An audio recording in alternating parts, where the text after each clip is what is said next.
Welcome. Good evening. This is our 8th actual recording that you're going to see. Our 9th one from the lost episodes. This is Nerdin'In, and we're going to be just rounding out topics that's new stuff that's gone on through the week to work as some escapism for y'all, dealing with all the crazy shit that we're dealing with. I'm Omar from Dallas. My name's Sean from Michigan. I'm Craig from California. What's up, fellas? How y'all doing? Good. We just stuffed our faces right before hitting the record button. So. Yep, that makes life easier. I'm still stuffing Gotta keep up that quarantine 15. There's nothing like a lovely Paso Robles cab. I have smart water. So we're gonna start the evening as a bit of an RIP to a Hollywood legend, Joel Schumacher. So this guy was at the age of 20. I think he was brought into Hollywood. He was at the time a designer in his like in his late teens at Parsons School of Design, and he was brought in by none other than another legend. Go ahead, Craig. You can do that little move. It was Streisand, wasn't it? Whoops, sorry. Well, she was a part of it, but Woody Allen brought him in as a costume designer. That's how he made his big break into Hollywood. And he was just helped with her hair and stuff. Yeah, so it's crazy because when you talk about certain people, maybe not Streisand, but like Woody Allen, and you talk about other people from old Hollywood, it's just sometimes cringeworthy because you think about the things that were commonplace that now they just get Weinstein the fuck out, of their jobs.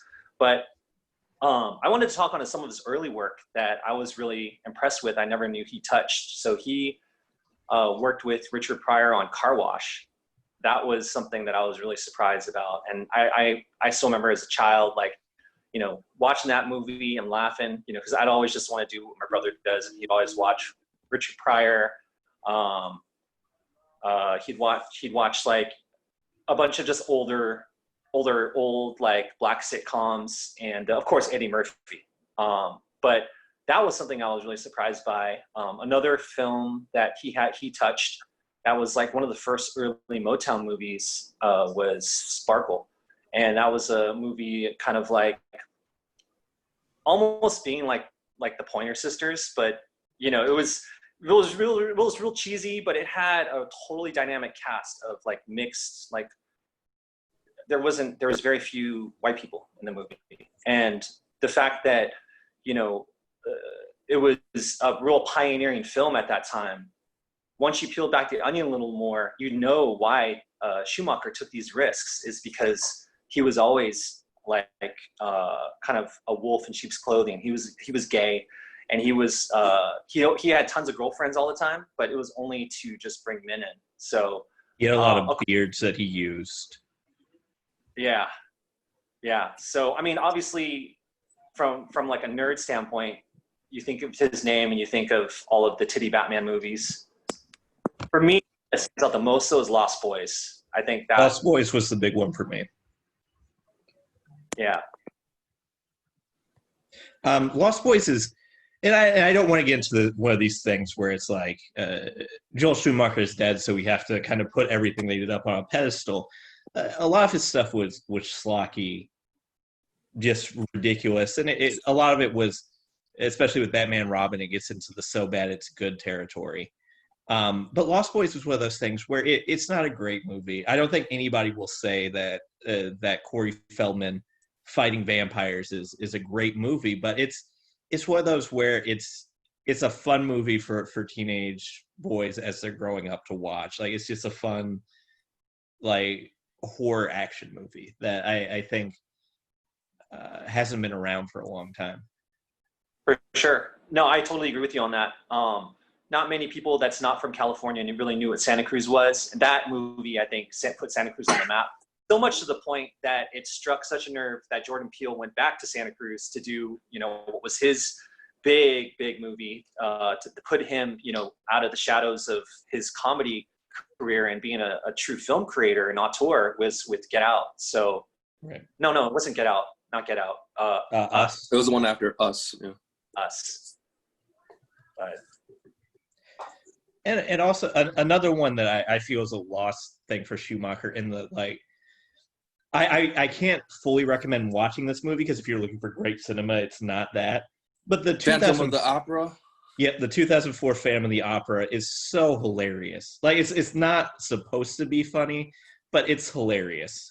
And even if you go back and watch Batman and Robin, he did a lot of retcons on his Batman movies where he said that he was trying to go through the decades with the Batman movie, and that Batman and Robin's supposed to be 80s Batman, which is where all the neon and stuff. To me, it's all horse crap, but that movie is so funny. And if you ever get the chance to read the Batman triumphant script that he wrote, which was the third, and how ridiculous it was. I mean, just for two things.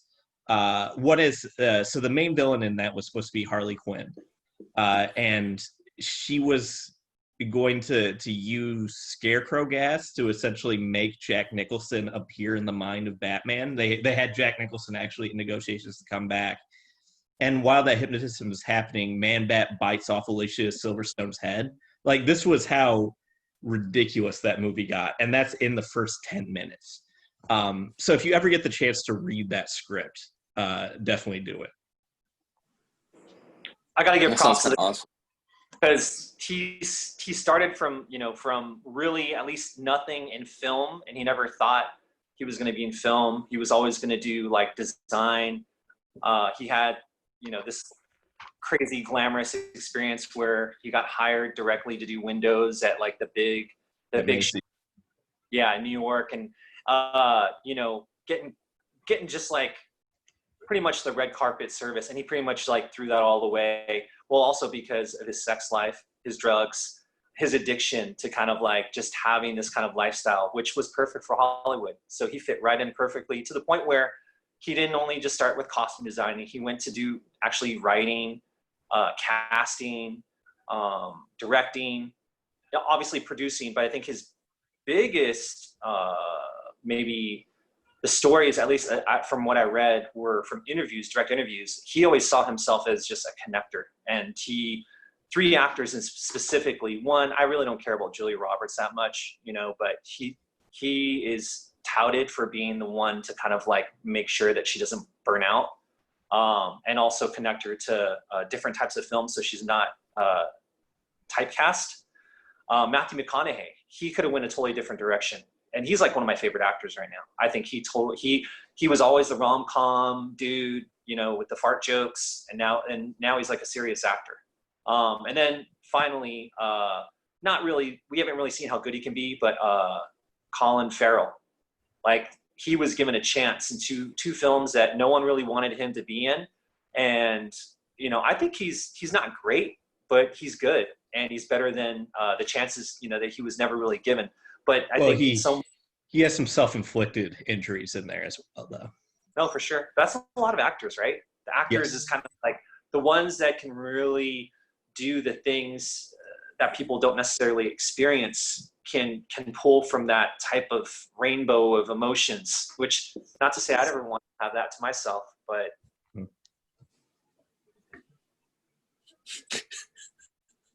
What about you, Sean? How much do you love Phantom of the Opera? I actually like it a lot. I actually preferred Gerard Butler to any of the onstage Phantoms, because like he seems like he could like kill you. All the onstage Phantoms have really high-pitched voices and just seem like little pansies that would get their ass kicked. Wait, so Gerald Butler is in Phantom of the Gerard Opera? Butler's the Phantom in Joel Schumacher's. I'm telling you, this movie is like It's bat awesome. insane. Wait, are we talking Gerard Butler from 300? Yes. Yes. Wait. Like, Are you kidding me? I'm not kidding you. I just watched Den of Thieves tonight, and that movie was, for me, bananas. It was so good. It was always been like on the watch list, but I never really cared for it. I was like so excited to talk tonight. No, you got to watch it. And if you haven't seen that Phantom of the Opera, it's insane. And I think Rose Byrne is Christine in it? Yeah. What? And then Owlman's other guy. It's Emmy Rossum. Sorry, it's Emmy Rossum but Minnie Driver's in it too. It's an insane movie. Yeah, it's not a good movie. Like, yeah. It's one of those adaptations of a stage musical that doesn't quite hit. Like, it played it almost too safe, but it was still like just weird at the same time. It did the opposite of Cats, where Cats did they just did Pedal to the Metal insane, and kind of were just like, all right, here it is, collect the pieces. He tried to make it too safe, and in that way, it comes out as it's very odd. Yeah, and kind of rapey at places too. Well, and again, Schumacher's sexual exploits are something that are big, but that movie gets into incest a little bit too heavy in like an odd way.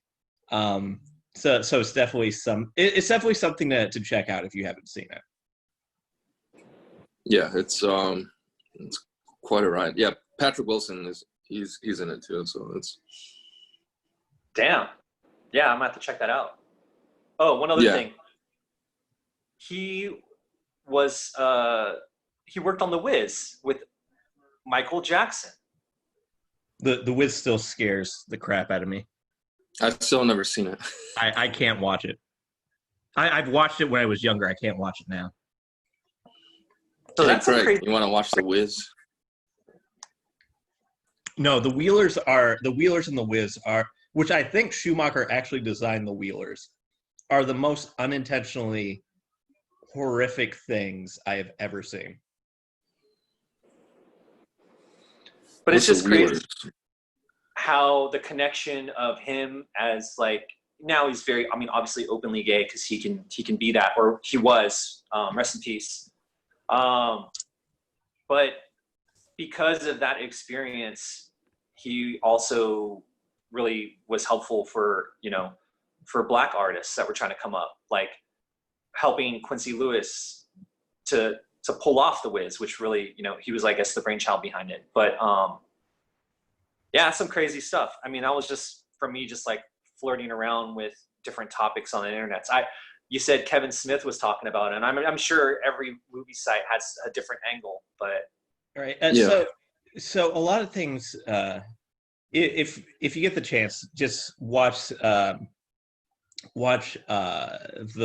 Comic-Con speeches of Kevin Smith. Probably the most famous one is when he's talking about Superman, the giant spider.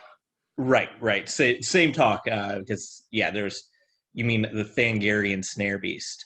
But he talks in that if you go a little bit further, he talks about just some of the crazy exploits of kind of Schumacher being like that 1970s kind of Hollywood life that you would expect, that from kind of those ages, and just looking back and seeing that he really lived life to the fullest. It was kind of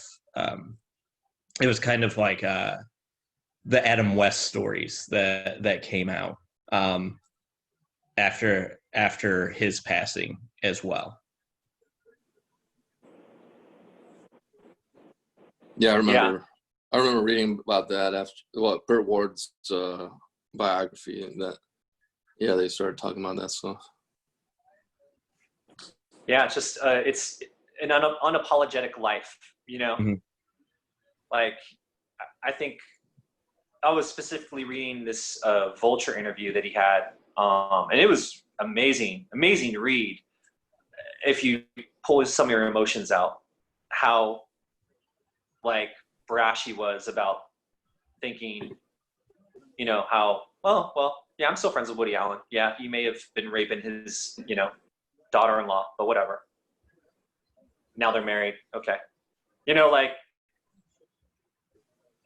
it's crazy. It's just this kind of like, to be so creative, do you have to have like no empathy? I don't know. And his creativeness was almost all visual. He was very much a visual artist. So it's very,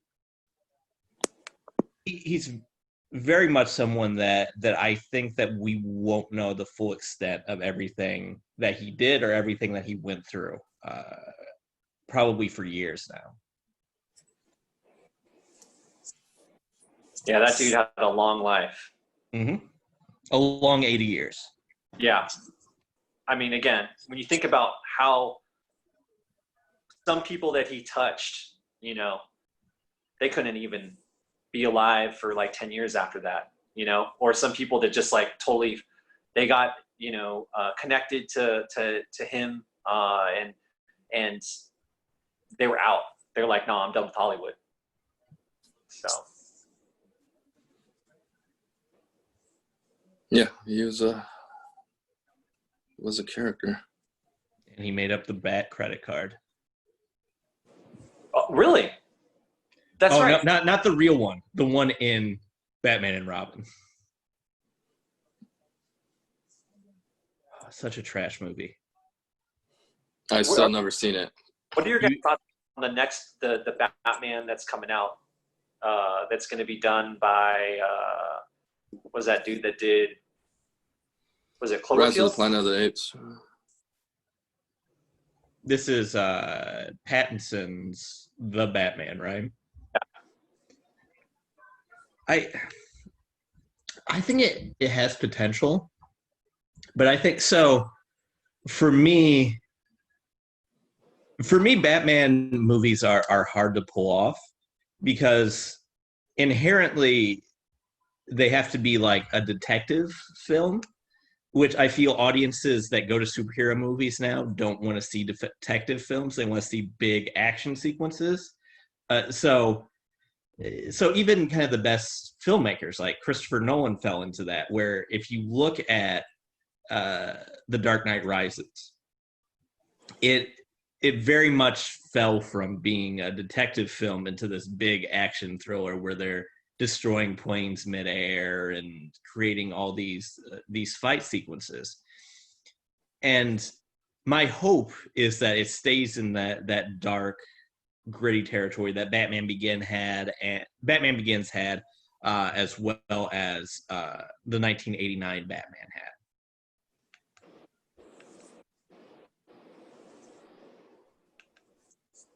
It'll be okay. It'll be better than any of the Snyder-related Batman stuff. So, I mean, that brought the bar pretty low. So, You love Snyder. no, I 300 is the only thing I liked of his. Man of Steel was bearable, but I do like You have a Blu-ray. This upcoming director. I forgot his name, but he did the 8 movies, the new trilogy, and I liked all of those. So if he can tap into that kind of energy, because Caesar in those movies was, you know, a very tortured soul. So yeah, if he can bring that kind of portrayal to Batman. The guy. Huh? Matt Reeves. Yeah, Matt Reeves. Yeah, I like his stuff, so I have faith in him. And Pattinson, from what I've heard in his indie movies, he can't act. So all the initial internet blah blah blah about him being in Twilight, I think that's no longer the case. And those movies are what, they're like 10 or 12 years old now, or longer than that. I don't know.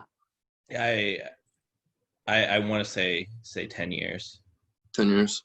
Yeah, I mean, he's long moved past those movies and, you know, flexed his acting chops. So And yeah, I mean, I think if you watch The Lighthouse from last year, it shows how much he's grown as an actor. I've heard nothing but good things, and yeah, I need to watch that. And then the rest of the cast is just amazing.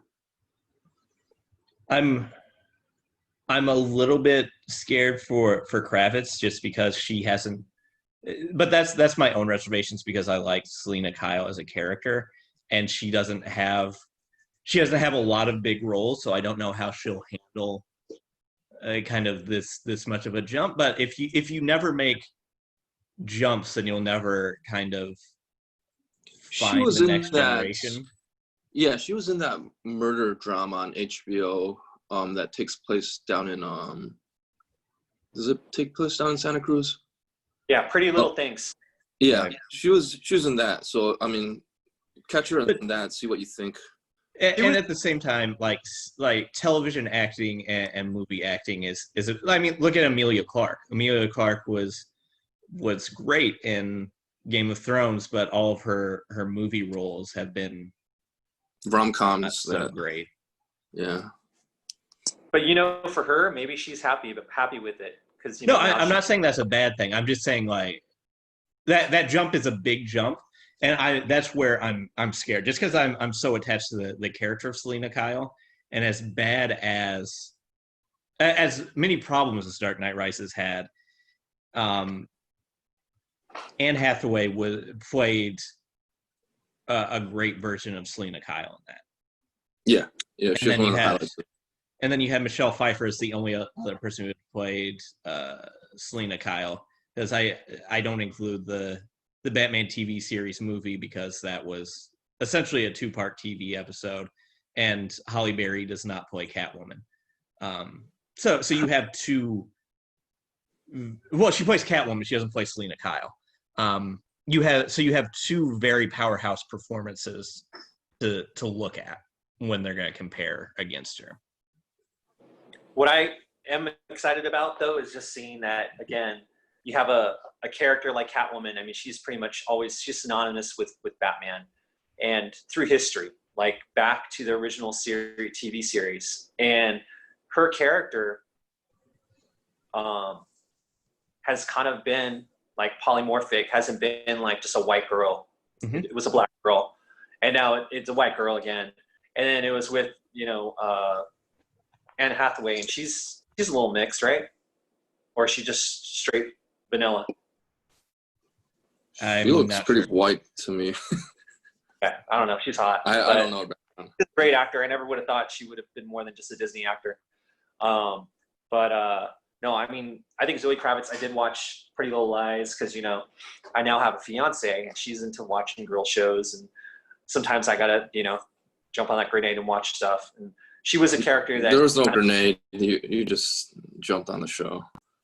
Yeah. So anyways, I mean, it's a lot of pretty girls. So, but in HBO, they do a pretty good job of hitting out of the park with different series to the point where, they can bring good talent in and good writers. So Zoe Kravitz, I finished only season 1, I think. And she was like a very kind of like, kept what she was kind of like, I don't want to ruin it no, it's already, I can ruin it. So she was pretty much just this pretty little girl, la la la. And then there's all the lies that's built around someone that was murdered. And she's pretty much the one that did the killing. So, and you wouldn't have expected it. Not to say that showed a lot of dramatic acting depth, but I don't know. I'm excited to see a black Catwoman again. So, do you notice how I didn't say Halle Berry? Oh, I just did. Sorry. She's Catwoman, but she doesn't play Selena Kyle. Go back. It's Patience Phillips is her character's name. The closest we get to Selena Kyle in that movie is there's a pic. I've seen Catwoman probably 40 times. There's a picture of Michelle Pfeiffer in the cat lady's apartment. So in that universe, Michelle Pfeiffer is still Selena Kyle. Oh, okay. I've never seen that movie either. You've never seen Catwoman? No. I know what we're doing after this. Nope. It's on Netflix. I'm a very big Batman fan, so I will not watch Batman and Robin, nor will I watch Catwoman. Batman's not in that movie. You guys just brought up Batman and Robin, and a connecting piece with obviously Joel Schumacher is that I think there was a scene where Val Kilmer was walking through Wayne Enterprises, and one of the little Wayne Enterprises boys was a young Jon Favreau. Mm-hmm. And I think someone tried to throw up a little meme and said something like, "Oh, look at Jon Favreau got promoted. He went from Wayne Enterprises to Stark Industries." I don't know. I just thought that was. I love those. I love how the internet makes those connections. The biggest weird Batman kind of little Batman thing is on Batman Begins. The little boy that Batman rescues and tells him to be great is Joffrey. Yeah, he has a very distinct look. I recognize him immediately. The eye, he'll have those eyes until for the rest of his life, which unfortunately is going to hurt him because he was such a good actor at playing a villain that he took a break from acting after he left. Yeah, I've actually talked to him. I ran into him at a museum randomly, and I complimented him on his acting, and he recognizes that he has to take a break because of how hated that character was, which I feel is a compliment to him. Yeah, he did a great job with that. If you can get the entire internet against you, you're doing your job acting as a villain. What does this say though? And I hate to get off in a little political strife, but Joffrey's not as bad as Trump, really, and people still love him. It's fucking weird. Well, this gets into some of the political things with Game of Thrones, where Joffrey, a lot of things that Joffrey did was based loosely off of George W. Bush. So it's a weird thing where just politics is a disaster now. No, sure, it's a disaster. We shouldn't talk about it, but I do love George W. Bush now, which is crazy to say because he's an artist. He's an amazing painter. And Laura Bush, probably the hottest first lady we've ever had. Ooh, Michelle. Laura. I'm Team Laura.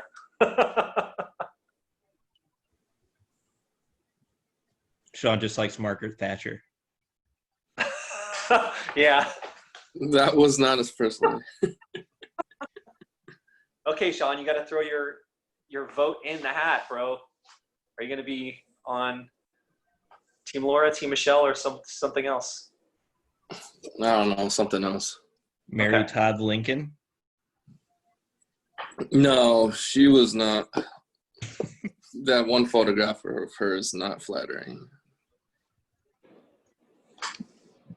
Oh, also with Batman news, because I don't really care about Batman, but seems like we've all just been getting all this Batman news.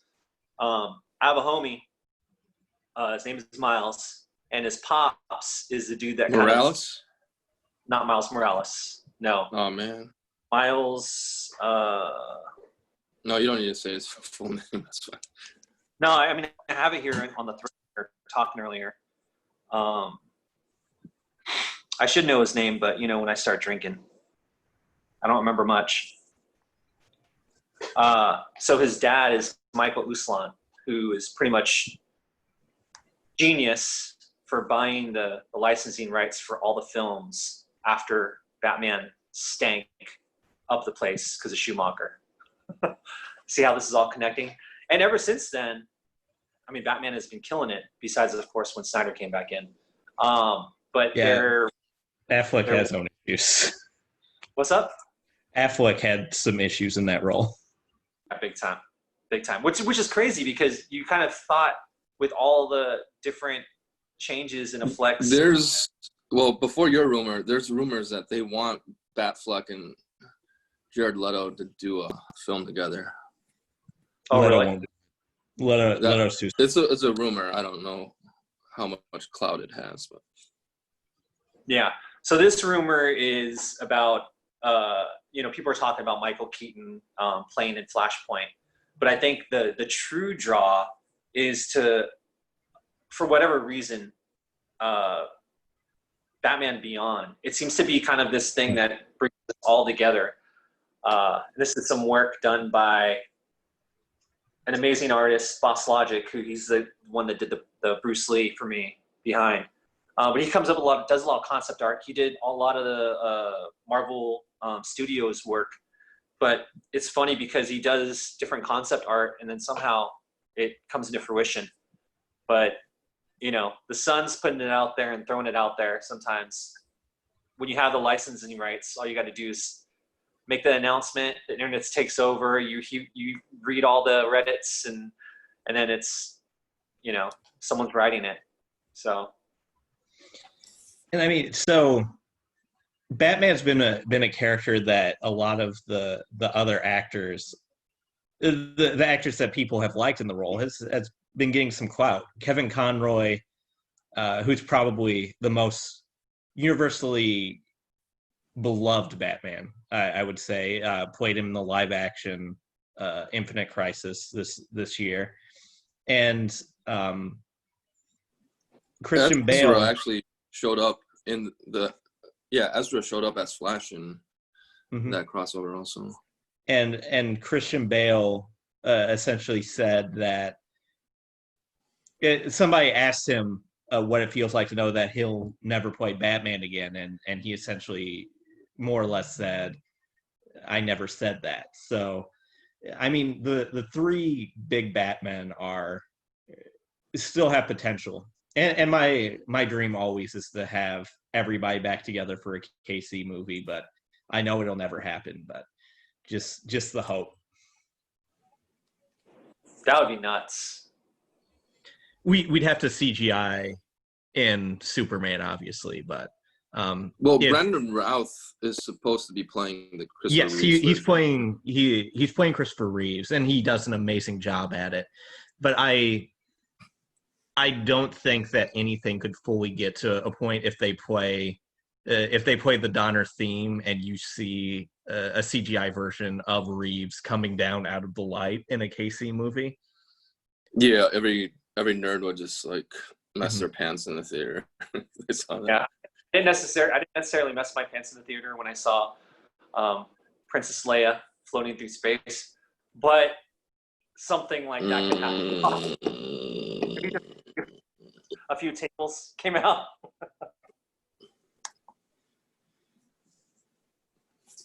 Oh, and then there was another death since we last recorded. Ian Holm passed away. Oh my gosh, that's crazy. Who's been a giant in sci-fi and fantasy and just all kinds of movies. Yeah, I mean, I forgot that he was the dude in Alien. The robot. Yep. Incredible. Yeah, that was huge. He played Bilbo. And Bilbo's probably where at least millennials know him the best. Yeah. It shocks me how many millennials haven't watched the Alien franchise. That's a shame, man. But when you watch most recent, in my top 5. Yeah, when you watch the most recent Aliens, it probably gives them more reason not to want to watch it because again, the millennials, they really have like a low attention span. They got to be sucked in immediately, And the film also needs to be kind of like done in a stylistic way to keep their attention. It's crazy. And I mean, so this gets into me. I've never been a James Cameron person, so I always will hold up the first Alien a lot more when it's this survival, just beautiful survival Ridley Scott movie. Sure. as compared to Aliens, where it switches complete tone. I understand Aliens. I get why people love it, but the franchise to me will always be that first movie, and just how gorgeous it was, and how Ridley Scott. It's a shame that his most recent works, as he's getting older, he wants to tell an origin story, which I get. He's facing death, so he wants to confront that issue, and he confronts issues through filmmaking, which is where we got Prometheus, which is terrible. But if you look at how beautiful Alien is, and you look at how beautiful Gladiator is, I know that Gladiator has like this reverse hate recently, but if you look at the style of that movie, he's really a master filmmaker that I feel won't get his due, because A, his career was so long, and B, that his final films, Prometheus and Covenant, and he's still alive, so there's a chance. I mean, I never thought we would see the original director of Mad Max come back to do another film, but my fear is that those will be what he's remembered for. So I also want to throw in Troy, because I think Yes. that was a movie that was a spectacular epic that had so many compelling, like the director. I mean, he did an amazing job directing. There was great acting. It wasn't just like a Brad Pitt film. Right. That dude, that's what's that guy's name? The dude Brad that Pitt? played, well, not Brad Eric Pitt. Bana? No, Eric Bana was amazing. He was really good. Like, it was very like I cared. I cared that he died. I knew he was gonna die. But Also, Eric Bana is one of those actors that he performs to the director. So if you want to see how good a director is, if Eric Bana's in the movie, look at how good or bad his performance is. Because if you look at Ang Lee's Hulk, guy was awful. it's crazy though, right? Because Ang Lee is a dope ass director. But again, I think there was a language barrier. I think there was 100% a language barrier. Ang Lee, for me, I feel like he's not a character director. He's more kind of like a scene that he sees with, kind of the glorious environments and mixing in spirituality and nature and shit. I don't know. I appreciate more Asian shit. Yeah. I like more of Ang Lee's. Well, that's...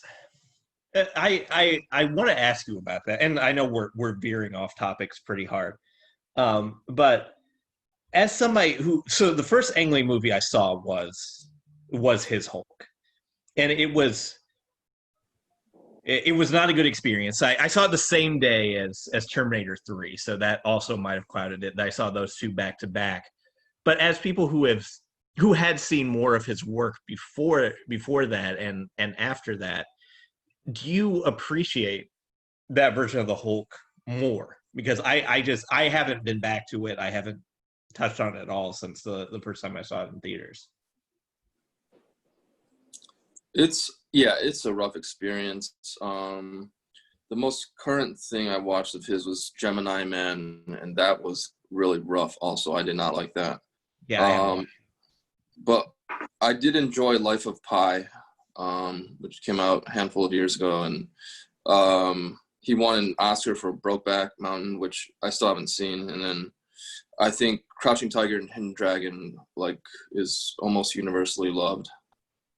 And then he has a bunch of the Asian language ones, Eat, Drink, Man, Woman, and some of his earlier ones. But I don't mind him as a director. Hulk, I think, was just a big stumble. He can't do big blockbuster action in the comic book realm. Okay, so it was just a bad movie in general. Yeah, because did you like Crouching Tiger? I haven't watched, because the Hulk was the first one that I saw of his, so I haven't watched any of his stuff. Oh, yeah, okay. You need to watch some of his stuff. Yeah. You need to definitely watch Crouching Tiger, Hidden Dragon. That's like one of the, for me, that's, if we talk top 30, yeah, it's definitely. I mean, that could have easily beat out Gladiator that year for the Oscars. Like, they were neck and neck. I'll watch it when you watch Catwoman. The only reason is racism, Nope. but it's all good. You know? I mean, yeah, we finally got an Asian director this year. Oh, that was beautiful. I loved it, especially But- because it's Korea, right, Craig? Korea. It's also one of the things where Parasite isn't his best movie, but it was like almost like they finally recognized him, so they're like, okay, we'll just let it pass. Yeah, but it's also kind of more safe. It was probably one of the safest movies, right? Because Yeah, a lot of by things far it's one of his safest movies. a lot of things you talk about, the things he done in the past, talk about. A lot of his movies always had some kind of mix of incest in it, and these are things that are very risque, especially in America, where hey, all those, I almost went down that route. Path, I'm going to do it because I want this to hit. But yeah, Ang Lee, was he the first Asian to win the Best Director for the Oscars? He's won it twice now. I'm not sure. Look it up. Check it out. I think so. Somebody tried to tell me he it's won John in Woo, 2006. which is not yeah. true. Eat and Woman, that movie is fantastic. It's fun, especially I know for the three of us, we love eating. It picks up on the scents, the taste, the flavor. You can obviously see from the title, has some sex going on. So it's a beautiful film. It was one of the films that really made me kind of dive deep into more Asian cinema and just like being comfortable with subtitles. No, see, like I do like a lot of Asian cinema. My favorite movie is Battle Royale. But I've purposely avoided Ang Lee because my first experience was so bad.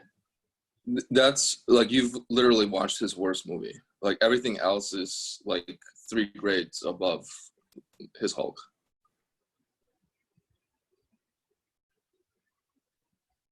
Don't be racist, Greg. No, it's not celebrated. racism.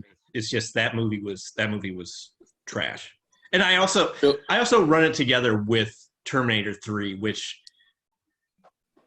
was I mean I've never been again James Cameron. I've never been a huge fan. I haven't had Terminator 2 up on this pedestal like a lot of people say it's the perfect movie.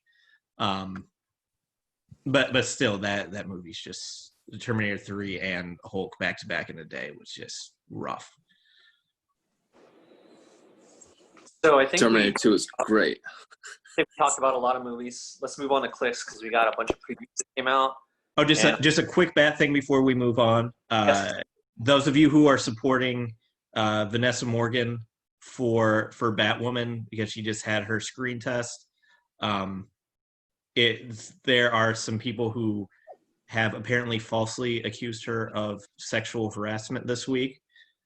So if there is any support out there for her, please show it because there's some rumors that it might have been some I'll just say some very negative intentions behind it. So again, we've talked about Vanessa Morgan several times on the podcast. If you get the chance to show any support to her on Twitter, as she's trying to support Black individuals in television shows and in acting in general. It's been a difficult week for her. Yes. So quick. Yeah. Yes. So we got, 4 new previews, and then we got the Pogs that instantly took over all the attention. Besides, they stole the attention of all the regular pieces.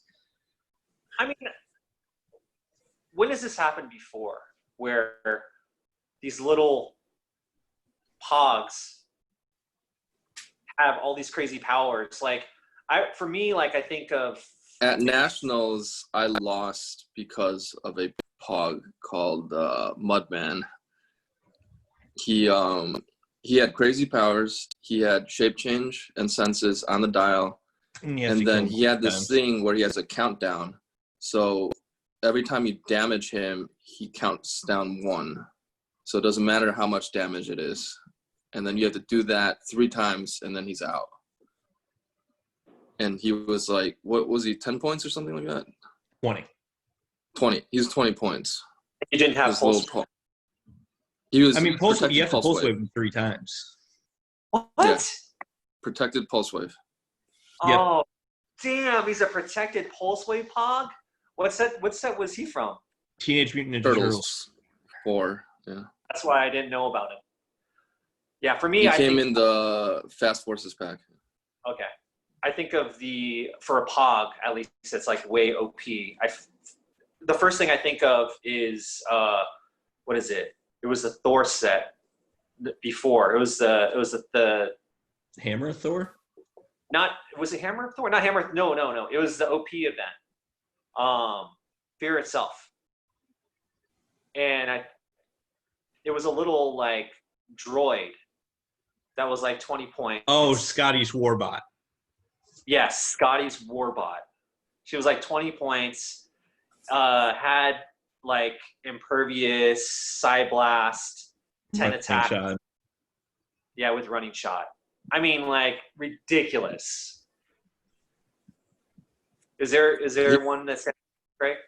You should remember another one, Omar, that I used to play. That it was a character that would spawn it. It didn't have official Pog, but Maybe I don't want to think about it. That's why. Why don't you tell us, Sean? no.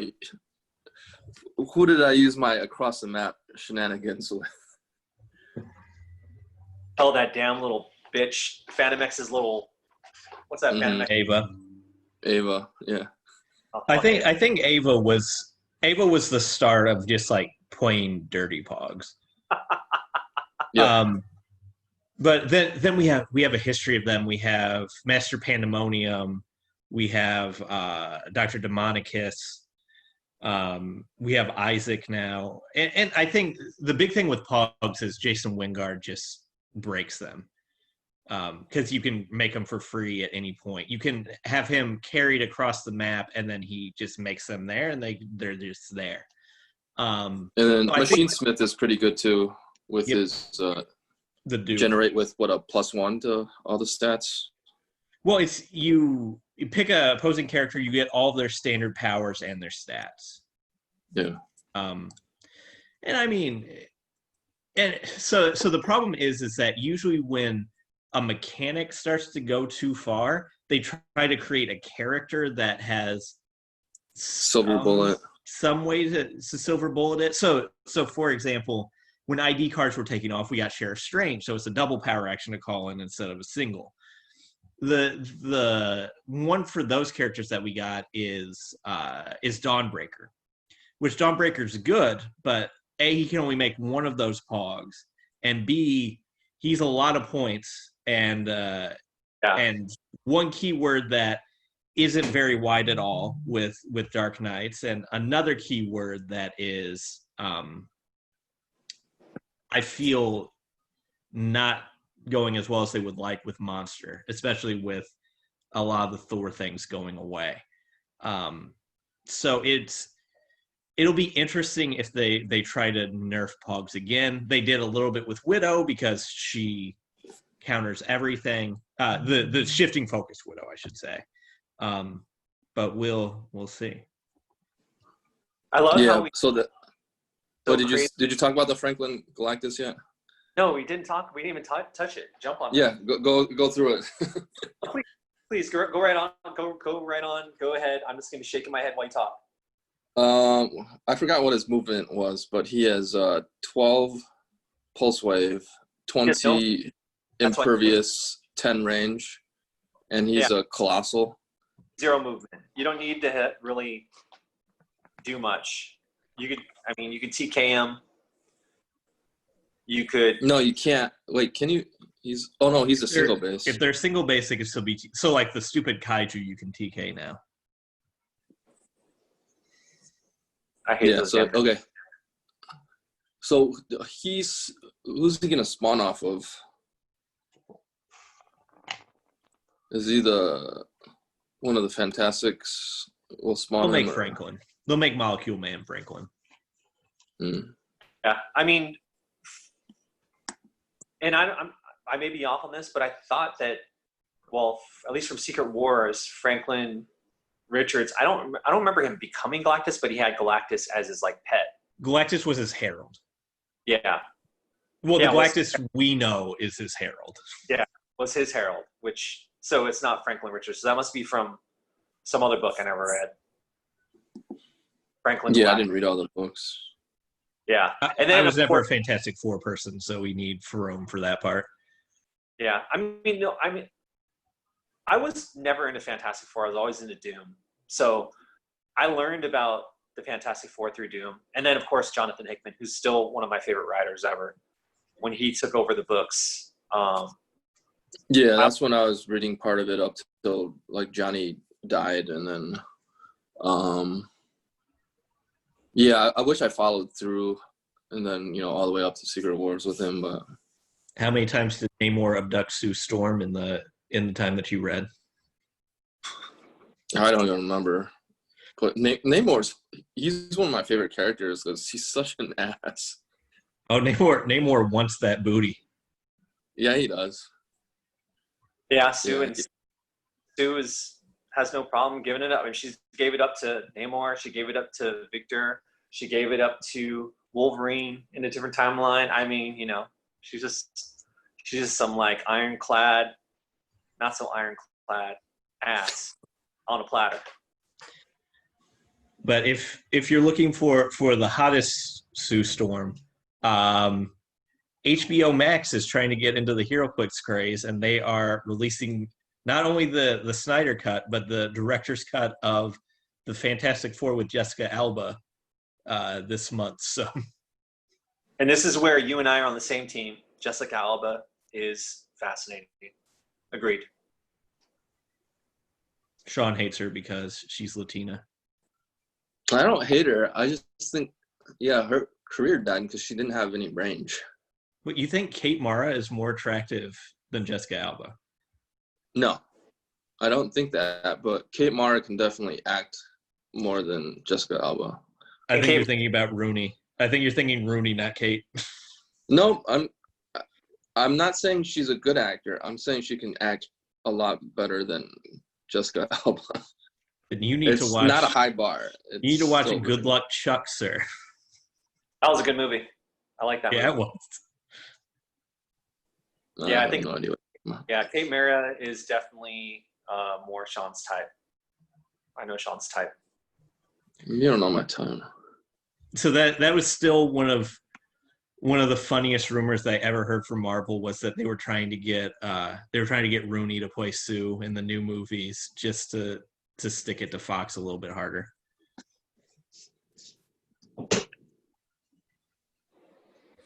Yeah.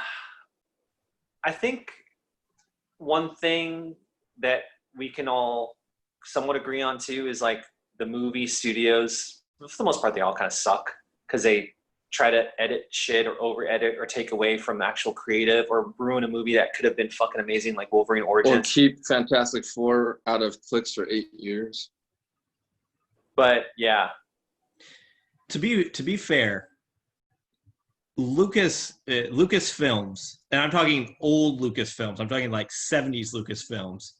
If George Lucas's first wife hadn't have edited those movies, we would have never gotten the other movies. So that there are good studios, but they tend to be on the smaller side as opposed to the big corporate machines that we see now. Yeah, because nowadays all you hear about is too many executives botching the movies. Like, Suicide Squad.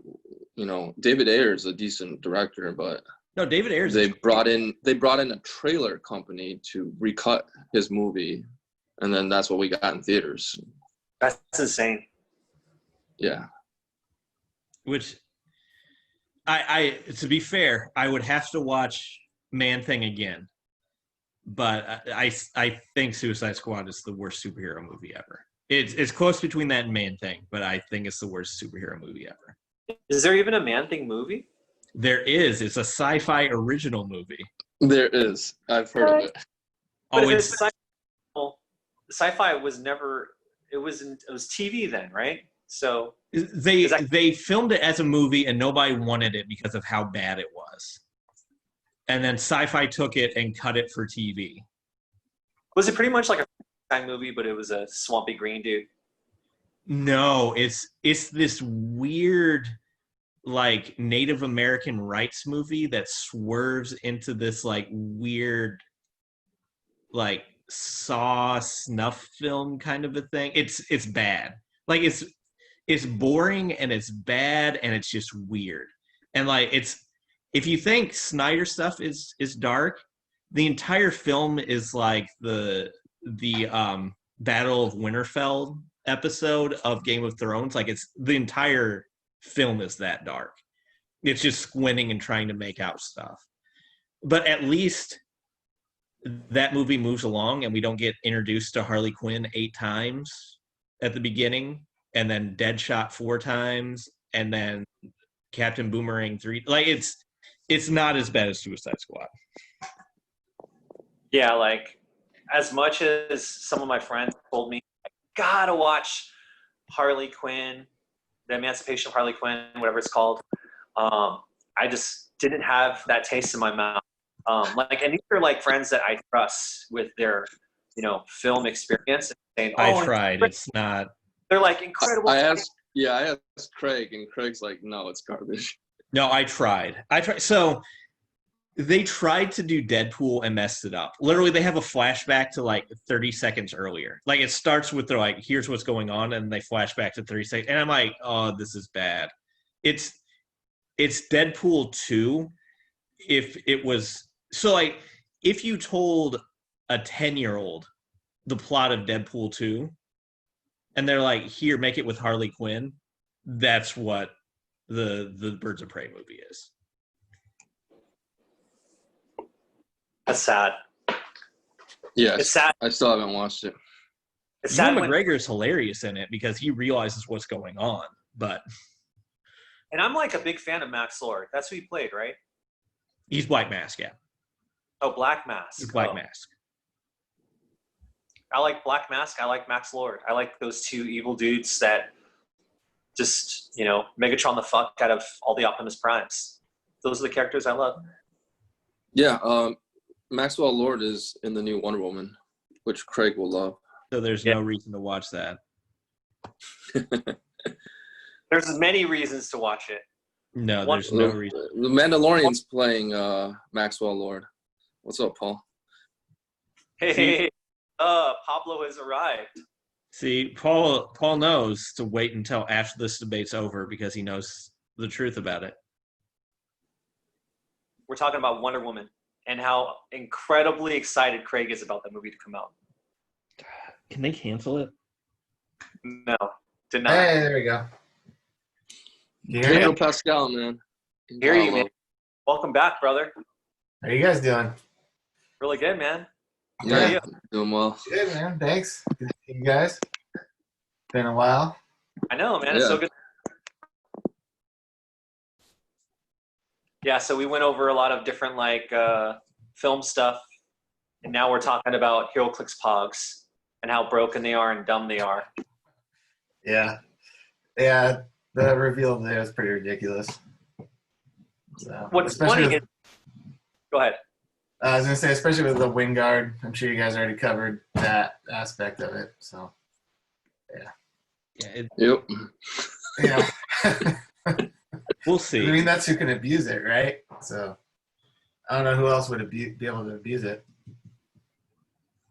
Well, I mean how much is Wingard going for already? He's going for I still am seeing sold for like $80. I mean, dude, he's gonna jack up in price now, right? He started creeping up again. Yeah. At one point, he dropped down to 50, and then he shot up back up to 90, and then with this, he'll probably be over 100 again. So with HeroClix speculators who are speculating on when to buy, right now, if you want them, buy the Wonder Twins right now because they're just starting to creep up. They were down to $20 this week and are just starting to turn around on their price. But you can still get them for like $30 right now. So now's the time to buy I just bought one for 38, I think, shipped. Yeah.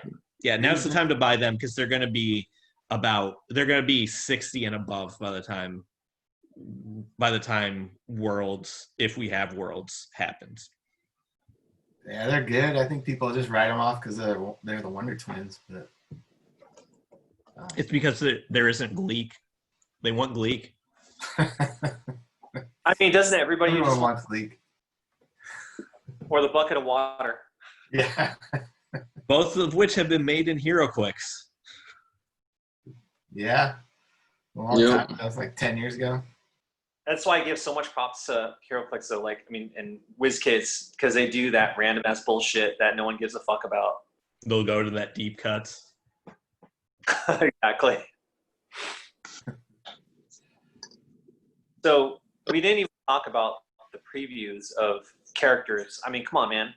We didn't give no shine to Doombots. Perfect timing. Paul shows up. Doombots. But why are they 20 points though? I mean, with all the bullshit that's going on, is it just they feel like that's a good like point value for characters that can pull the Loki bullshit? I think 20 or 15. I think they're 15. But yeah. Yeah, I mean the Doombot Pogs in the starter set, they were 20 points also, I think. When you kill Doombots, do you get points still? Yeah. You should. Yeah. I think. Yeah, he generates them, but you still score normally. But you have to kill him. Otherwise, Doom's going to come up and fucking destroy you. No, well, he's off the board, I think, initially. So you kill 2, and then Doom comes in, and then if Doom rolls his leadership, then he can generate more. So That's kind of awesome. yeah. So you got KO the 2 initial Doom bots, because Doom leaves the board once they come on. KO them, then he comes back. Yeah. And I'm Good sure he's gonna stuff. have. I hope like Boris or somebody is in there that helps him with his leadership roles, because that'd be awesome. Well, his map helps him with his leadership roles. Yeah. Oh yeah. And because he's a Dr. Doom, you can get his map for free. That's beautiful. And that's how it should be. Because it's all about Latveria. I'm sorry. I'm a Wakanda fan, but Latveria comes first, bro. Yep. Yeah, I wish there was a good on-screen Dr. Doom. They always mess with his character. You mean the Nip Tuck guy didn't tickle your fancy? Nope. Or the guy who's literally speaking through the mask in the original Fantastic Four movie? I have never seen that. I know the Corman one is actually, this is sad, but the Corman one is probably the best Fantastic Four movie that isn't The Incredibles. Yeah. My Doctor Doom, like definitive Doctor Doom, is still like the old Spider-Man cartoons where he fights Doctor Doom. Agreed. And Doom is just speaking in the third person and like just like the most cocky asshole ever. Yeah, that's Doctor Doom for me. And then I think Marvel Superheroes, that fighting game, that captured him too. He still had that stupid like cocky voice and the power set. But yeah, like Doctor Doom's gotten a fair shake in Clix back when he was still getting made. Iron Doom was actually a good piece when he has Tony's armor. Yeah, I think I was telling Randy, yeah, never owned any of those Iron Man chases. I don't know why. Super rare. Yeah, it is super rare. Oh, it's super rare? Okay, yeah. John just putting out false information, like the fact that Carolina Dean's retiring when she isn't. Because nobody cares about Carolina Dean. Yeah, because you're against aliens. No, I like Superman. I like Coriander. Spoiler for the Runaways plot. Carolina Dean's an alien. Now we know. Is she the one that has the hair? Oh, yeah, okay. The rainbow hair? She's Starfire. Like she's Starfire. Starfire's cooler. They all trade from each. They all like. It's because you like fur. What? You didn't know that about Starfire? Paul, do you feel Yeah. like you missed anything at all from the last from the last 5 recordings? Do you feel like you missed anything at all? Has it been that many? Damn. No, it hasn't. Do we It's want to been talk about furries? Why Paul's on? No. Not really. No. We want to continue about these previews though, like Wizard. Yeah, skull- I love him and his stupid helmet. It's awesome. Love when Bubble helmet. egghead villains are the best. They make you just like want to cheer for them more, I think. Yeah, he's awesome. And then That's why Condom he McKinney has deserves more love. leadership, outwit, perplex, and then if he hits a 4, he can what does he do? He can use that power twice. So yeah. Yeah, he's like the leader. I mean, him and the leader, they always have this kind of very similar power sets. But this is the best wizard we've had since what, Armor Wars maybe? Sinister, I think. Okay. For the Marvel version. For the Marvel version, yes. We've had good DC wizard versions, but True. Yeah, Are you it's talking- the are you first talking- card wizard for Marvel. Oh yeah, first carded wizard. That's crazy. Is that what it takes? It just takes, Marvel to get their shit together so they can actually have the first family back. Yeah, to release their ban, self-imposed ban. I want them to be able to make a Herbie Pog. I don't think it'll happen, but They have one. do they? Yeah, there's one. I think the original Pog set. I think they have. Oh, I'm talking a more recent one. From this set. I want a Herbie Pog. So what I love about Herbie is in a game that I play, Marvel Contest of Champions. It's a mobile game. It's been running for like the last 6-7 years. They recently put Fantastic Four out, similar to when they released information on WizKids. It was all timed very, very like in unison. So they released a character at a time. But if you have all 4 characters together, Herbie pops out on all of them and gives them a special kind of dynamic power. And I was like, that's fucking awesome. Like he flies in and shows them come in like during like a little cut scene or in the beginning, and you have protection against like fucking ranged fire or some shit. But yeah, it's pretty cool. So how much money this week did you spend on that game?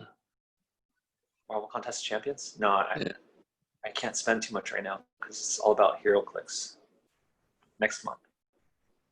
I love it that it's not Marvel Contest of Champions. It's not a potential wedding. It's let's talk about Marvel Contest of Champions and HeroClix.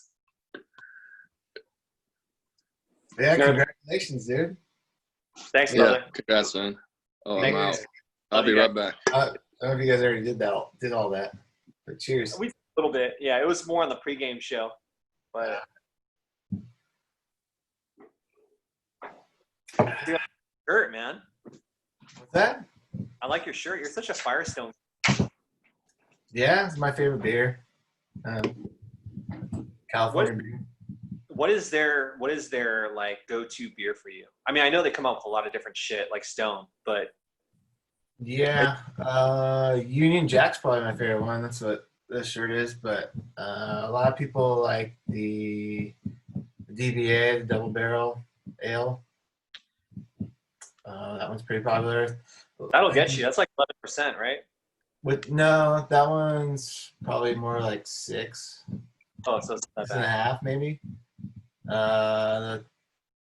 Union Jack's probably like 7, I think, maybe 7.5. But then the 805's their big one. That's like their staple. So that's like their easy drinking beer. It's like 5% or so. But that's probably the one I don't like. But that's one everyone else knows. This is Craig's favorite. Canada Dry. Bold Canada Dry. That's bold. What is that? Is it alcoholic ginger ale? No, it's just ginger ale. No, it's a stronger ginger. So when you're drinking it, it just goes like straight up your nose and clears your sinuses. So Awesome. if you that experience, highly recommend. It's also non-alcoholic. It's called Q ginger beer, I've had Okay. it. right? Oh Good. my god, that is straight ginger. It's like they have like the ginger, like it hits you hard. It's like wasabi. It's good. Right on. All right. Yeah, try that. Cube. Yeah, I use it for like all of my. Very nice, Craig. I use that for all of my when I use mixers for bourbon, which I usually don't do that too often, but. I'll have to try that. Sounds good. So we don't have a third topic really, but is there anything you guys want to like swirl around the crew? So I heard that Sean's been on Tinder quite a bit. Yeah, I don't know if we want to. I don't know if our audience really wants to hear that. Nobody what? wants to hear about that. Paul, Nobody. anything on your mind as of late? They need to get off your chest, bro. Not really, dude. I'm just down to hang out and finally like talk with you guys and see how you guys are doing. This is actually a topic, actually, and I think it applies to a good majority of us. It's Comic-Con and Worlds, two things that have been canceled. And now what's happening There's online Comic-Con. Well, Worlds Yeah. hasn't officially been canceled yet. Nationals has. Worlds has not quite yet. WizKids needs that money. So what Craig was saying that from rumors that he has heard from sources, WizKids is hurting and they need Worlds to happen They're hurting. What are they hurting? for I- squirting. Yeah, I think a lot of companies, because of pandemic, are hurting financially. And I think that gaming companies are one of the big ones because we're not meeting in person to play. And I think that Sean's hurting for a squirt in his love life, which is why he's on Tinder and why we tie it all back together. So is it true with like there's like a different like kind of like main objective? Because I've never been an online dating guy. Like I told you, the last time I ever did online dating, it was Yelp. So like, there's Tinder, there's Hinge, there's Bumble, and there's Coffee meets bagel is probably the safe one. so Tinder. You're just effing, right? Well, originally Guys that was.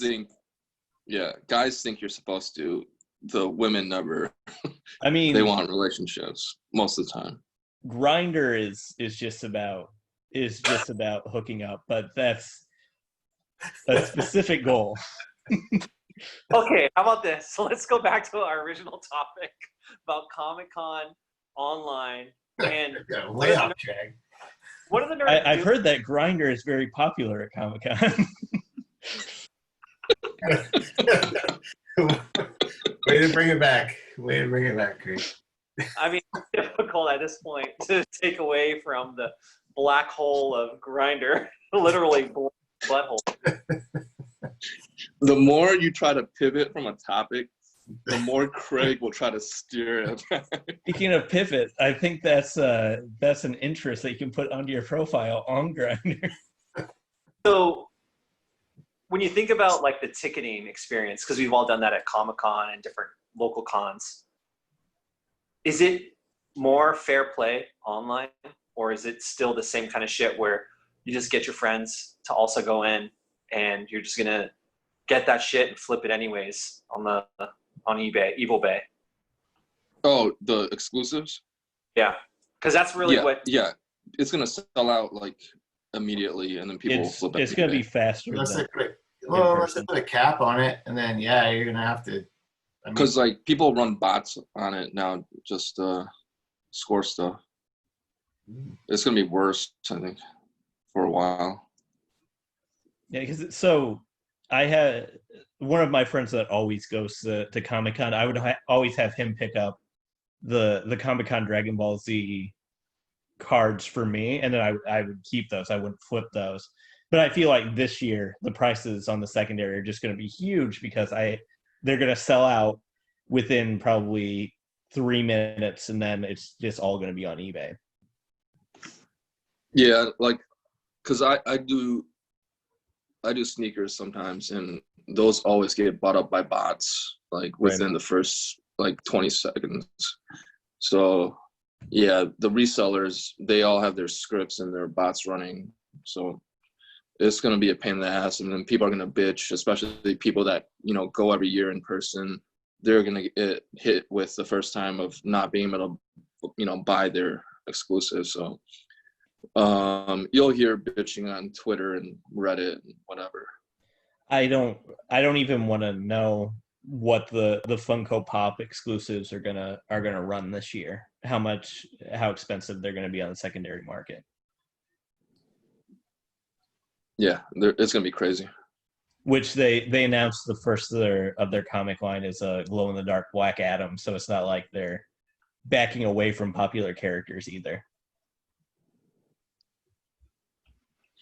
Yeah, I never went down the Funko hole. That's an addiction I do not want. Are you on that, Paul? Nah, dude. Not anymore. I'm proud of you. Hey. They push so much shit out. It's so quick, and it's like so timely. I'm like, how the fuck do they're not reading books?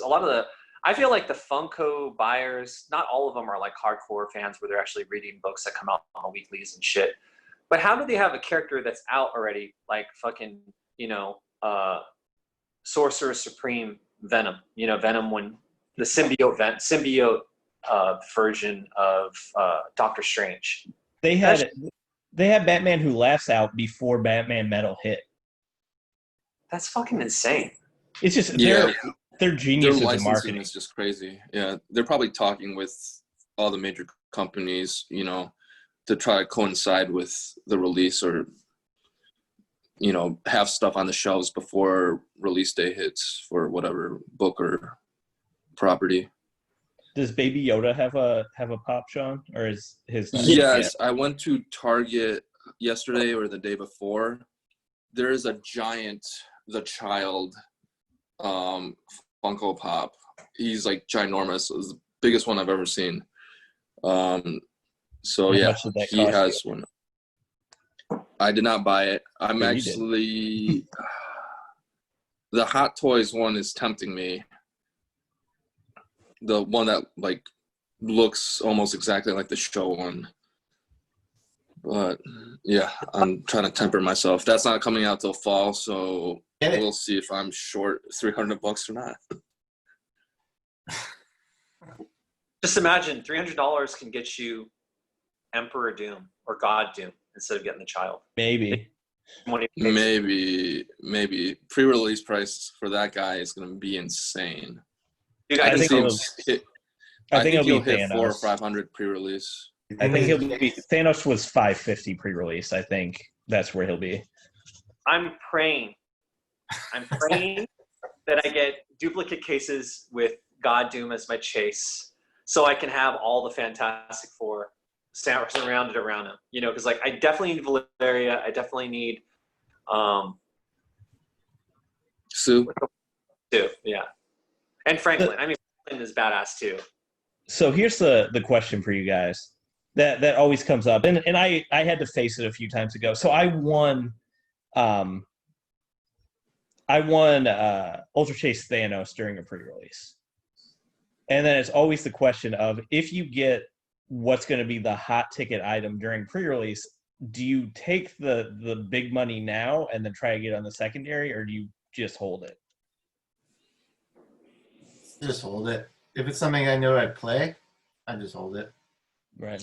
If I like the character and it's a playable piece, I always keep it. I rarely, sell right away. It's usually characters that I don't care about that I'll try to get rid of. I'll move it because the pre-release is the hot shit. The pre-release is when everyone is just looking like Cujo, just like froth. It's like latte with extra froth, please. Because I think what I did was I got for the Black Panther Avengers set, I ended up getting 4 cases, and one of them I did get Ultra Chase. But what I did was I traded 2 other chases for another Ultra Chase, and then I moved that Ultra Chase to get a shitload of like Thor that I wanted. Like I ended up getting like Beta Ray and getting the original, getting the War with Mjolnir. So like getting stuff that people didn't care about, because you know how it is with HeroClix players, they give 0 shits about their old stuff. They're moving, they want the new shit. Yeah. Are you talking about our friends Randy and Heidi? Yeah, you got to move it, because it's never going to be the same. I mean, like even now, like the Ultra Chase Thanos, like any Ultra Chase for that matter, it's never going to be like, from a longevity standpoint, like after new sets come out, it's not going to be more than like 150, you know, which is still a lot of money, right, when you think about it. But the fact that you said 575 or 550, I mean, like I seen some sell for 600, 700, like not a lot, but enough where that makes people go crazy. I mean, the biggest one was that I always look at was just the prices that Parallax was hitting when War of Light first hit, and especially because I mean pre-release is just the jungle now, because it's literally like the shops don't know when they're getting the pre-release stuff. It shows up and they're like, do with it what you want, while COVID's going on. So it's like just the JLU pre-release prices were insane. Yeah, you're off. What'd you get offered from Brainiac? Like $400 worth of stuff. Yeah. Yeah, and I mean he's dropped down. He's still like the most expensive chase. Yeah, he's like 120 right now. He's between 120 and 140 right now, depending on where you buy. But yeah, I mean stuff depreciates within that 2-week window. You gotta move it quick. You gotta move it within the first like 3 to 5 days. I mean, the best thing about pre-release is that you can just go online and be like, here's like a lot of commons and uncommons, and it'll sell for like $40. That's insane. Because right after, once the set hits, right after it's like $3. Yeah, or $3 if you're in an area that doesn't get HeroClix much. But I feel like your Parallax example with War of Light, for those of us that remember, it wasn't like everybody got that. Not only, I think that's when, did pre-release, is that when it kind of started with that set? No, that set was tournament only. Yeah, it was tournament only, but they were supposed to do pre-release stuff, and some shops got their stuff early. So it was like this weird time where like some people got their product earlier than others. Yeah, I felt like a conspiracy because we were selling so much shit, because we had so many good rotation of people that came and still bought shit because they felt like, hey, I got to support the store because we all come and drink all of Omar's beer.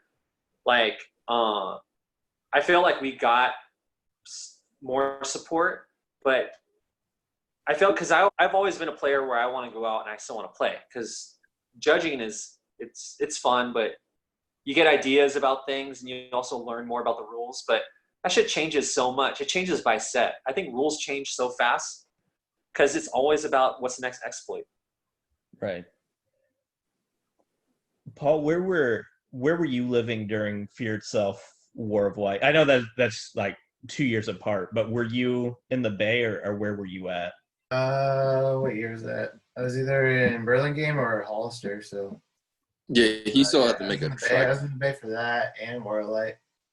Yeah. Because I mean, Fear Itself was the first time that they had the like specific tournament packs, and just people went insane when that happened. Yeah. Yeah, like those chases. Well, even some of the super rares were going for like $200 when they first dropped. I remember that Null and the Wolverine they were up there. And Paul remembers that Null. I don't remember that Null. Fear The itself. only time that Paul has ever been mad. Fear Itself Month 1 was the second tournament that I ever played at Conspiracy after I avoided it because the first tournament involved someone taking off their shirt, waving it above their head, and running out of the store screaming. Yeah, our buddy Matt.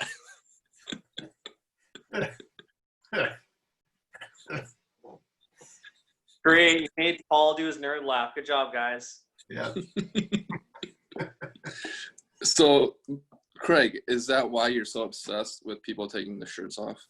No, it's because you never have, and I feel that you should be liberated. Matt was fun to play with, though. He doesn't even think about Clix anymore, does he? It's like such a... No, he has a kid now. Good for He has him. his own business, and he has a kid, so he's He's busy. yeah, I think he's kind of tempered himself. He's less inappropriate. He's more civilized now. I don't know if I like the sound of that. Yeah, I don't know either, but yeah, I went back to Cali for his wedding because his wife is from there. Well, yeah, no, he's doing well. We still talk sometimes. I faintly remember being at a barbecue with him. Yeah, at his dad's house in Santa Cruz. Okay, that's where it was. And then I think you and Daniel got into a spat. Yeah, And well, it was yeah. like hella awkward from like Santa Cruz back up to South Bay because I was so pissed because we were crammed in this tiny car and those two were just like about to kill each other. well, we were all drinking, and we're all homies, and Daniel does some stupid shit and tries to cheat too. Like, I'm like, what the fuck are you doing? So I was mad at him for a while. I even like hated on him online. Like, he was like hollering at some girl, and I was like putting pictures up and said he defriended me for a little bit. So you were calling him out on him getting rejected like 2 years earlier or something. That's fine. No, I've been in a feud with Daniel before, but yeah, I still talk to him. Was this before or after Daniel like got in a verbal fight with Batista at a convention? Oh no, that was Omar. Omar was being a dick to Batista in the elevator. Oh, that was you? Yeah, I have some experiences at cons where I get some alcohol, some liquid courage.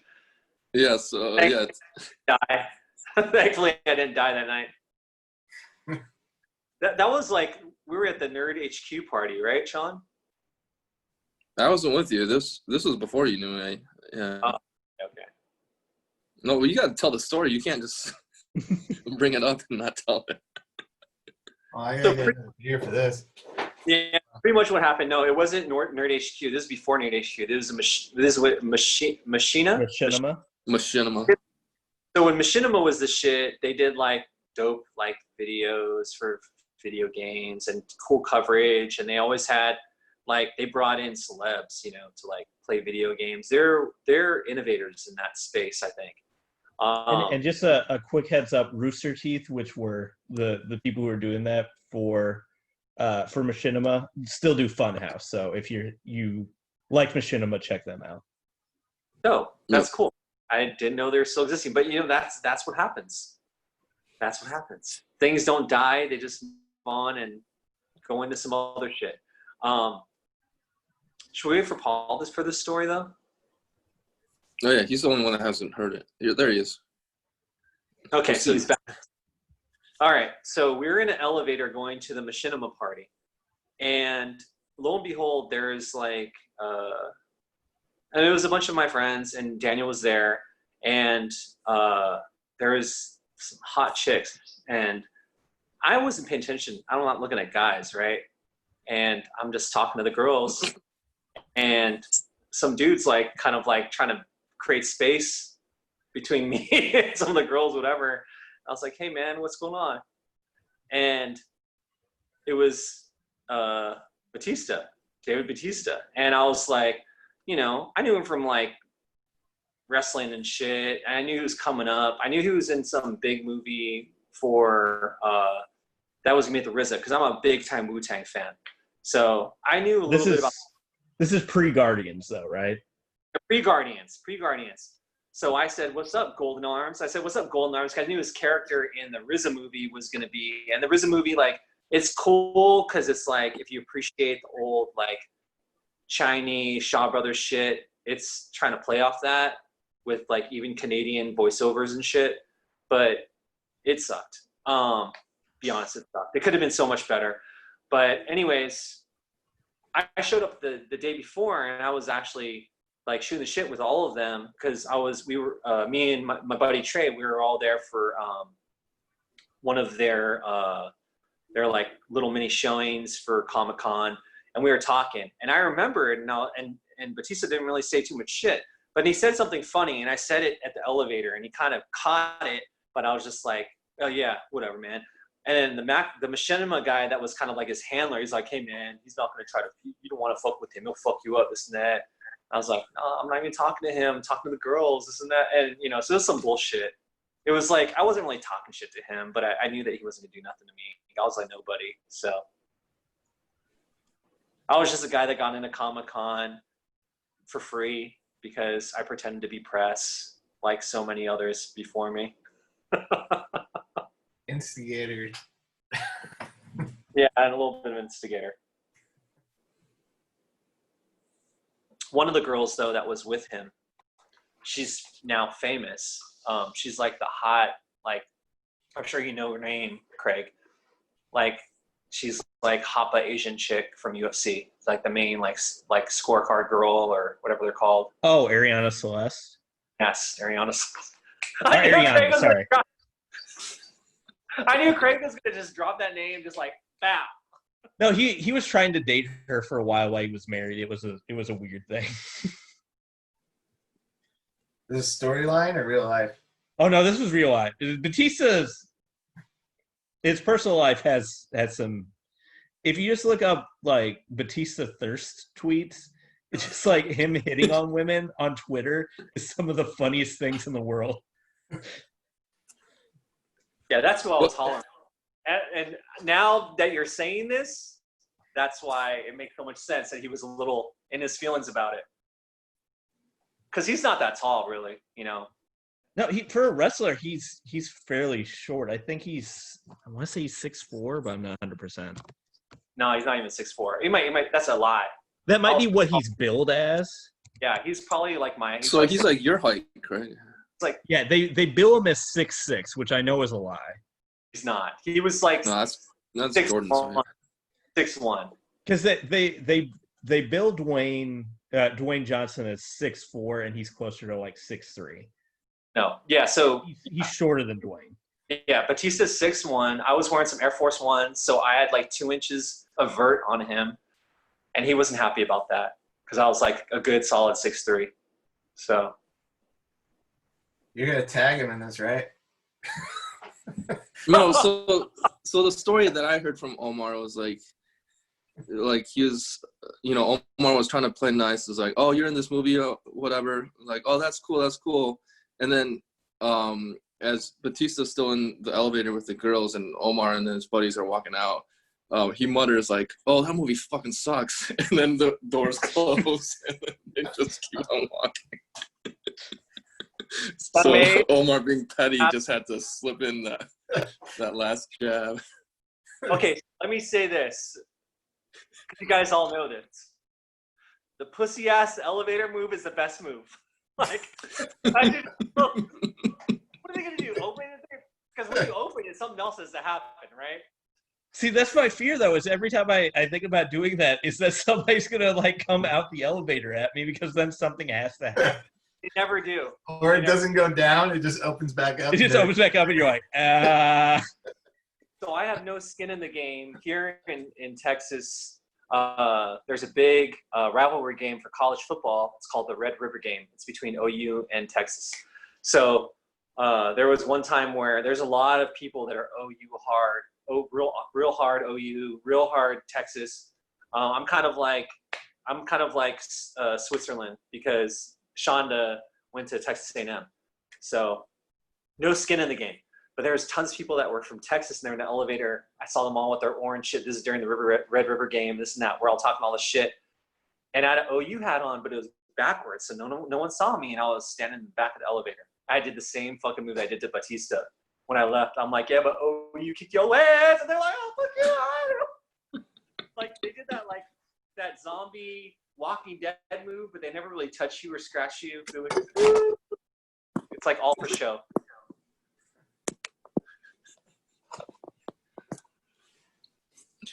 Why do we always somehow come up with some really good shit near the end of the podcast? So speaking of some really good shit, Sean, what do you have on your Grindr profile right now? I don't have a Grindr profile like you. So one of our earlier topics, Paul, was Joel Schumacher, which obviously he probably had a Grindr profile before he left. Probably. Yeah. Yeah, because he was a very Bordeaux kind of guy. Yeah, good for him. Shit. I like Lost Boys. That was a good movie. That was the consensus about everything regarding him, I think. And then we were trying to convince. Yeah, we're trying to convince Omar that he needs to check out Phantom of the Opera. No, you don't. It's so bad that it's awesome. It's Gerard Butler trying to sing show tunes. Have you ever seen Den of Thieves, though, Paul? No. Den of Thieves? No? Check it out. Who did that one? Gerard Butler's in it. He's not singing. That's good.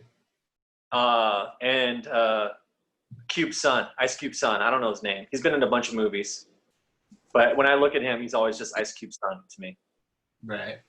Well, he played him in the NWA movie. But that's the only one I know him from. Was he in movies after that or before that? Oh yeah. No, he's been in a bunch of movies. Yeah, I think he's gonna be pretty good. No. He plays off his dad a lot, but he's a good actor. It's not gonna be Geostorm good, but is that like a horrible X Cube movie or something? No, it's one of those. Movie. It's a natural disaster movie. You can't even really call it that because they're just on a satellite during most of the movie. Oh, really? I have not seen. Oh, it's terrible. Movie. Yeah, the trailer is pretty terrible.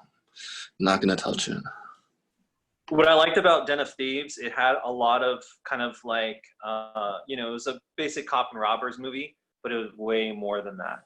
Like, I'm curious now who the director is. Christian Gudgast. Do you know who this guy is? No.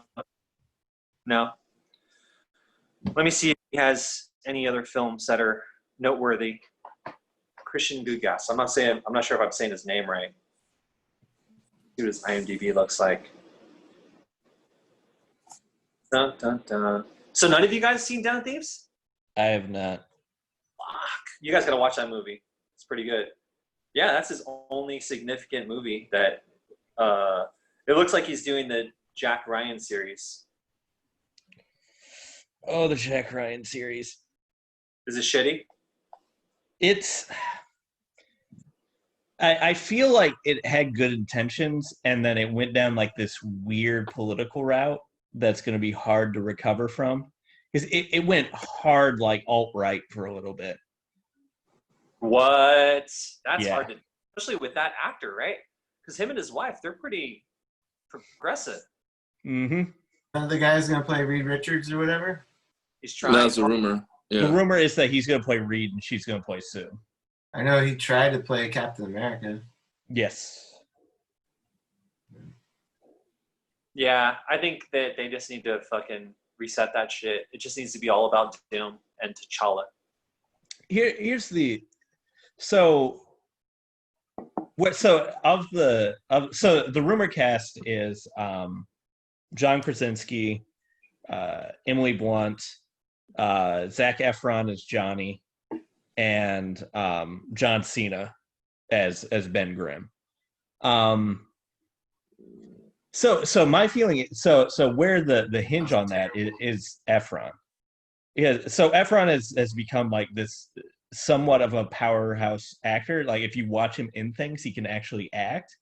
So like they've essentially given him a whole bunch of Marvel characters that they're giving him the option on it, and Johnny's one of them. So I like the idea of him playing Adam Warlock better, actually. that's another one that he is. He could do the hair. Offered. No, he has. I mean, I agree with that. He's definitely again another Disney character that has gone beyond, what was expected of him. Yeah, he's a pretty good actor. He has some chops. Yeah, and Warlock will allow him to do that, especially if they get to unlock Magus, because that would be some shit. Yeah. I think we might get Magus. I don't think we'll go full Genus Vale. I don't think it'll get that far.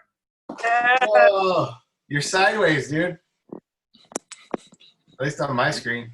Why are you guys all sideways? You're sideways. You're sideways. Oh. There we go. Oh my gosh! Look at this. We got the original crew back together again. The OG crew. All right. So if this is recording, I don't want to interrupt anything. Where are we at? We're talking about rumored Fantastic Zac Four Efron. casting and what we would like to see Zac Efron play in the MCU. Okay. Hi. No, give me 12 seconds, and you guys keep going. Oh, and we're also talking. I got it. I'm there. We're also talking about Sean's Grindr profile. That we're not talking about, my friend. I assume that the incoming Alpha Flight movie for Puck has Galifianakis been already laid up for that spot? Is Galifianakis too tall for Puck? I mean, they can. Everybody's too tall. I mean, as far as like mainstream Hollywood actors go, you're not going to find a lot of shorter dudes than Galifianakis. Dinklage. Oh, but he already plays freaking. He plays Trask. Yeah, that's definitely dwarfist. Don't be dwarfist. I mean, Kristen right. Bell's like 5 foot tall, isn't she? But I mean, you'd have to gender swap it. I'm sure that they've done it at least once before, the Forgotten One, and then I'm sure someone else. I don't know. But, oh, Ghost doesn't even register, but you're right. Yeah. Ant-Man and Wasp, dude. I know. I seen it. It was. I thoroughly enjoyed it. How about when they do more like interdimensional, cosmic Marvel movies, and they get Pip the Troll when they finally do the more around the Infinity Watch, because now that all the gems are out there, we gotta like make sure that we get an Infinity Watch going. So Pip the Troll, I can see Galifianakis doing a good job there. He's short, scruffy, and hairy and feisty. Oh, I wanted him as Collector just for the eccentricity, but Del Toro did a good job.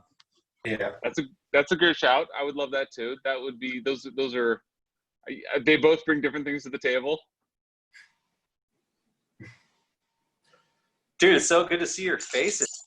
My gosh, we got Paul and Bryce back.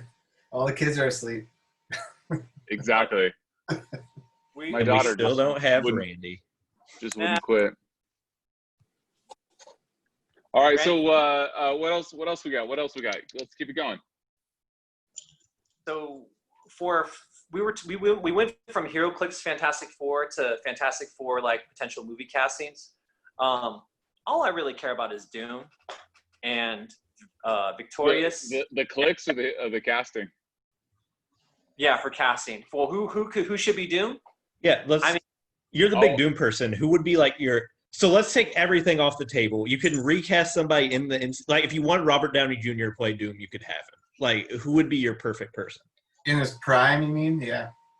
So straight up who should be Doom? No, I'm saying No. like all bets are off. Like if you wanted RDJ, you could. Like that's never going to happen because of Tony Stark. But like if you could have anybody, who would you want? And you could time travel, and you could pick from any era of film. Whoa, I like Paul's idea, but let's have those be separate questions. Can I tell you now? Current desire and time travel desire.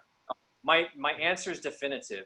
Doom, you're never going to see his face off because he doesn't like to show his scarred face. So why not be upfront about the real shit and take back who he is? He really is Darth Vader. It should be James Earl Jones. Imagine how fucking epic we have Doom with fucking Darth Vader's voice. Because really, I was going down the same path, but I was thinking Keith David instead. So similar path, but yeah, Doom, Darth Vader. Who came first, Doom or Darth Vader? Every answer is Doom. Doom came out in 1967. Darth Vader came out in 74. But who has ridden the public consciousness for several decades longer? I mean, so that's take it back. Take it back. Have fucking James Earl Jones be fucking the voice of Doom. And if that happens, dude, it is gonna be epic. It is gonna be epic proportions. He's still fucking alive. Like, dude, that's what we gotta do. And we don't need to show his face. See, it's just some white dude. You guys. Would you Return of the Jedi it for like flashback scenes with him and Reed, where it would be a white guy in those scenes, or would you have like James Earl Jones play those? I think what we need to do is it's like Homecoming. That's a great question. We don't need to tell no fucking origin story again. Like, we just need to throw him in, fighting against T'Challa, fighting against T'Chaka, being a dude that's like a king, a self-imposed king. So the tricky part is here, okay, you want him to like fight against the Black Panther. So obviously he's not going to show his face. So obviously almost every scene, because he's also a healthy weighted gentleman, he's going to be James Earl Jones only in voice because he can't do the fight scenes. He's fucking 90. Yeah. He's not doing the fight scenes. He's how much of the actual like walking around and acting is he doing? He's there for the voice. Totally fair play. Got it. So, but how much of he is Doom in voice? He's not going to show his face, but how much of the acting other than voice is he going to be doing since he's not showing his face?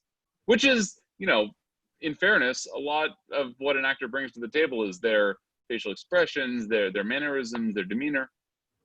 Well, I mean, ahead, Pedro Pascal pulled it off in Mandalorian without ever showing his face. So yeah, but he's like a half century younger. He can move around. He can be a little more agile. I'm not saying that James Earl Jones isn't a great actor. Of course he is. I'm just saying that think about what you're asking Doom to do. James Earl Jones. I don't know how many 90-year-olds what's it called? Chipping and changing, whatever. They're doing something. Perfect sense. Think about it. James has connections to Disney that run deep, right? So Vader, Mufasa, Dr. Doom. He's still getting money from Disney. Dude, I'm just saying, I want to talk this shit into existence because a big reason why I love Vader so much is, for the most part, he's Doom. I mean, they're the same. They're very similar character. They got the same fucking weakness, in some ways. But obviously, Darth Vader's mythos and character has gone much further into, like you said, the brain, the eyeballs, and fucking everything of the mainstream. But I don't know, man. I will agree with you that they have a lot of similar characteristics in terms of being amazing antagonists. But with regards to them being basically the same person, I am definitely not going to agree with you on that. Doom is so much. I think that they're both very deep characters and very, very separate. I mean, Doom is this brainiac on the Reed Richards level who feels like he was slighted and he has this God complex. Anakin is this whiny bitch baby that is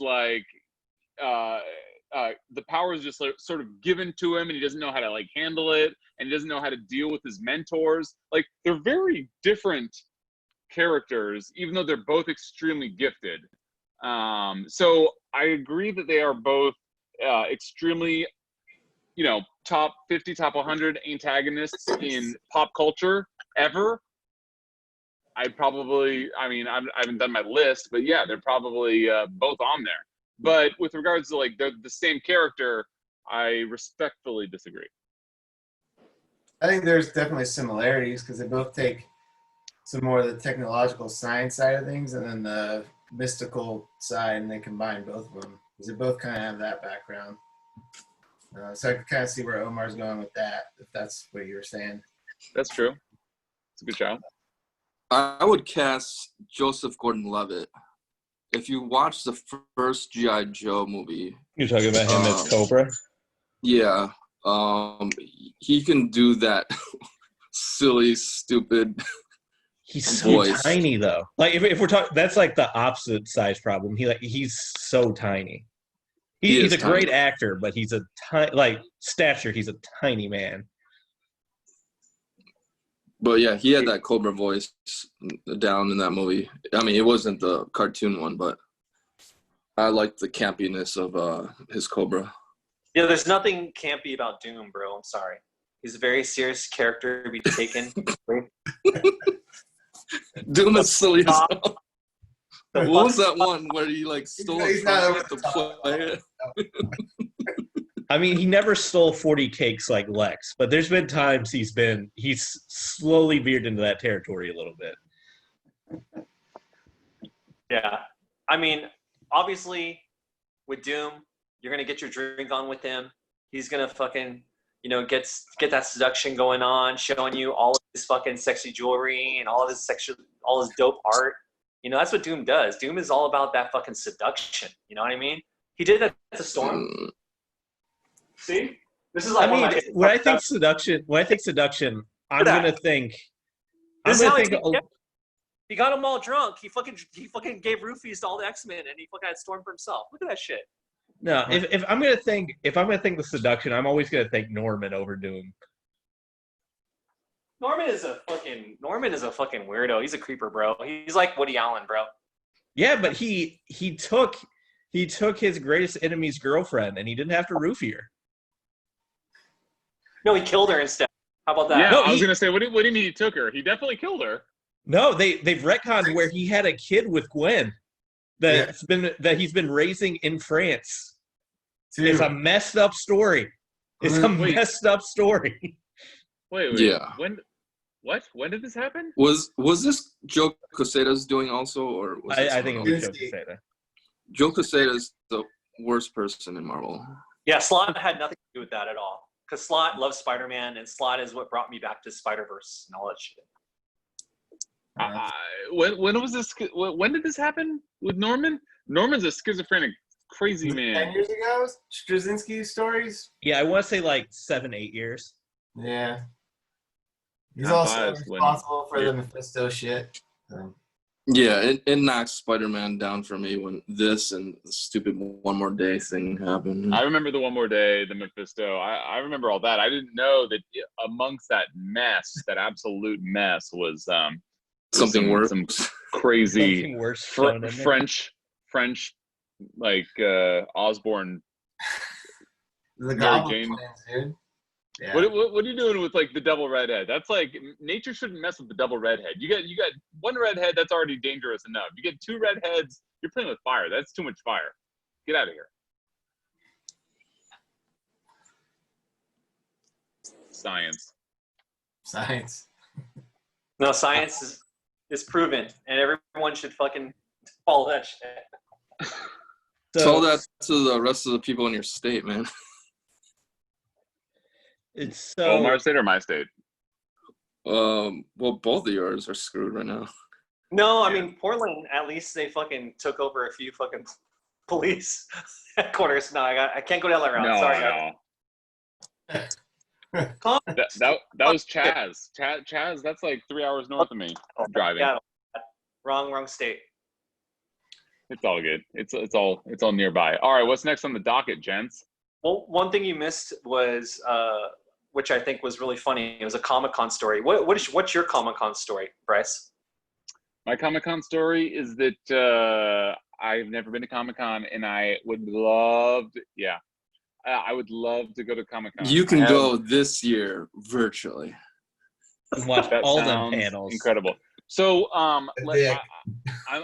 the worst nerd in the capacity that I just cons, man. Like, I have a very nice job. I will buy what I need online. I don't need to go diving through the dollar bins. And even before COVID-19, I'm not trying to be all like 50,000 people in like a 10 square foot radius or a 10 square foot area.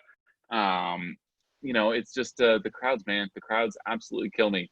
It's smelly, it's stinky. Love the cosplay, love the enthusiasm, love the nerd banter. But like, there's so many neckbeards, and I'm just like, I think that I'm an extroverted gentleman, but I see these masses of crowds of people trying to min-max what they can get out of Comic-Con, and I'm just like, no thanks, dude. I will get it secondhand and attend parties separately. Like, I'm the wrong person to ask. I'm sorry. Yeah, I'm with you, dude. For all the same fucking reasons. I've never been either. Yeah, I never been. I've been to WonderCon. I've been to a couple cons in Oakland. I've been to I've been to a bunch that are all smaller, and couldn't say that I loved any of them. I mean, I liked WonderCon. I will go to any con that Omar's dressed up in his stormtrooper outfit. But yeah, man, it's like it's all good without it. Omar, when's the last time you dusted off that bad boy and brought it out? Last night. No, that didn't happen. Every date Yeah. night. So the last time I wore that thing was like 2012, and I think Crystal, who most of you know, like that was the last I think Comic-Con I went to. No, 2014 was the last one I went. Last time I went though, when I dressed up and hung out with like the 501st was 2012, and yeah, I was getting a little bigger at that time, so like I didn't like resize it, and that shit broke on me. And I was like, I was the stormtrooper that was walking through the streets of San Diego half drunk and trying to lift up all my shit. And I just fucking took off my armor. I was just walking in with a black leotard and a fucking helmet. So I look like one of those. Let's call a spade a spade. Half drunk. Good point. He knows you too well. Well, Yeah, he never goes halfway. I was not in space. I was not in a good space at that time. It definitely took away from my whole, like, that experience when I think about it. Thankfully, I wasn't sober. Really took away from because that was like the apex for me. Like, that's when you saw, like, I saw David Hasselhoff that year, and he drove down with a bunch of kits, and he was like trying to like talk up his whole new little show. It was like a reality show, and I saw David Hasselhoff singing, and he sang in half in English, half in German. Like, it was like totally like San Diego. It's a magical place for Comic-Con when it was open, because it becomes this place. It's just like the whole fucking gas lamp area is just, it's all nerd shit. Like, regardless of it being maybe not all comic book related, but it's all, even Conan O'Brien, he took over like a fucking bar and he made it like his little studio, but everyone was walking around with the fucking big old orange head hairdos and shit. But yeah, it's been a little while. To your point, so quickly, like, I mean, the Gaslamp area of San Diego is already fucking awesome.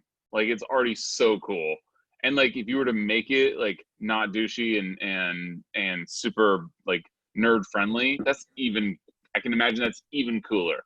So I've been to the Gaslamp area of San Diego a bunch just on work, but obviously never during Comic-Con. So I can only imagine how much even cooler it would be. So yeah, I'm with you. And I forget the second thing that I was just about to bring up, but I'll remember it in 10 seconds. So just a quick note, Mads Mikkelsen, who played Hannibal Lecter on the television show, is currently rumored to be the front runner for Doom. So just a quick. Oh yes, that'd be good. I'm not making a comment either way because I've not seen enough of his work. I've seen Casino Royale, and that's been pretty much it. But Yeah. that's No, you gotta watch Hannibal. Like you have to watch it. He's an English dude, right? No, Danish, I think. Oh, is he? Okay, well, he's a fucking European guy.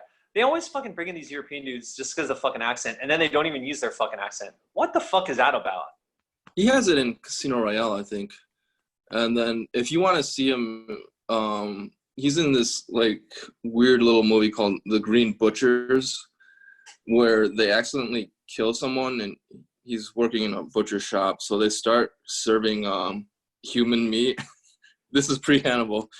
And they pass them off as chicky wickies. They're like little chicken meat things. But yeah, it's if you want a dark comedy, he does like every genre.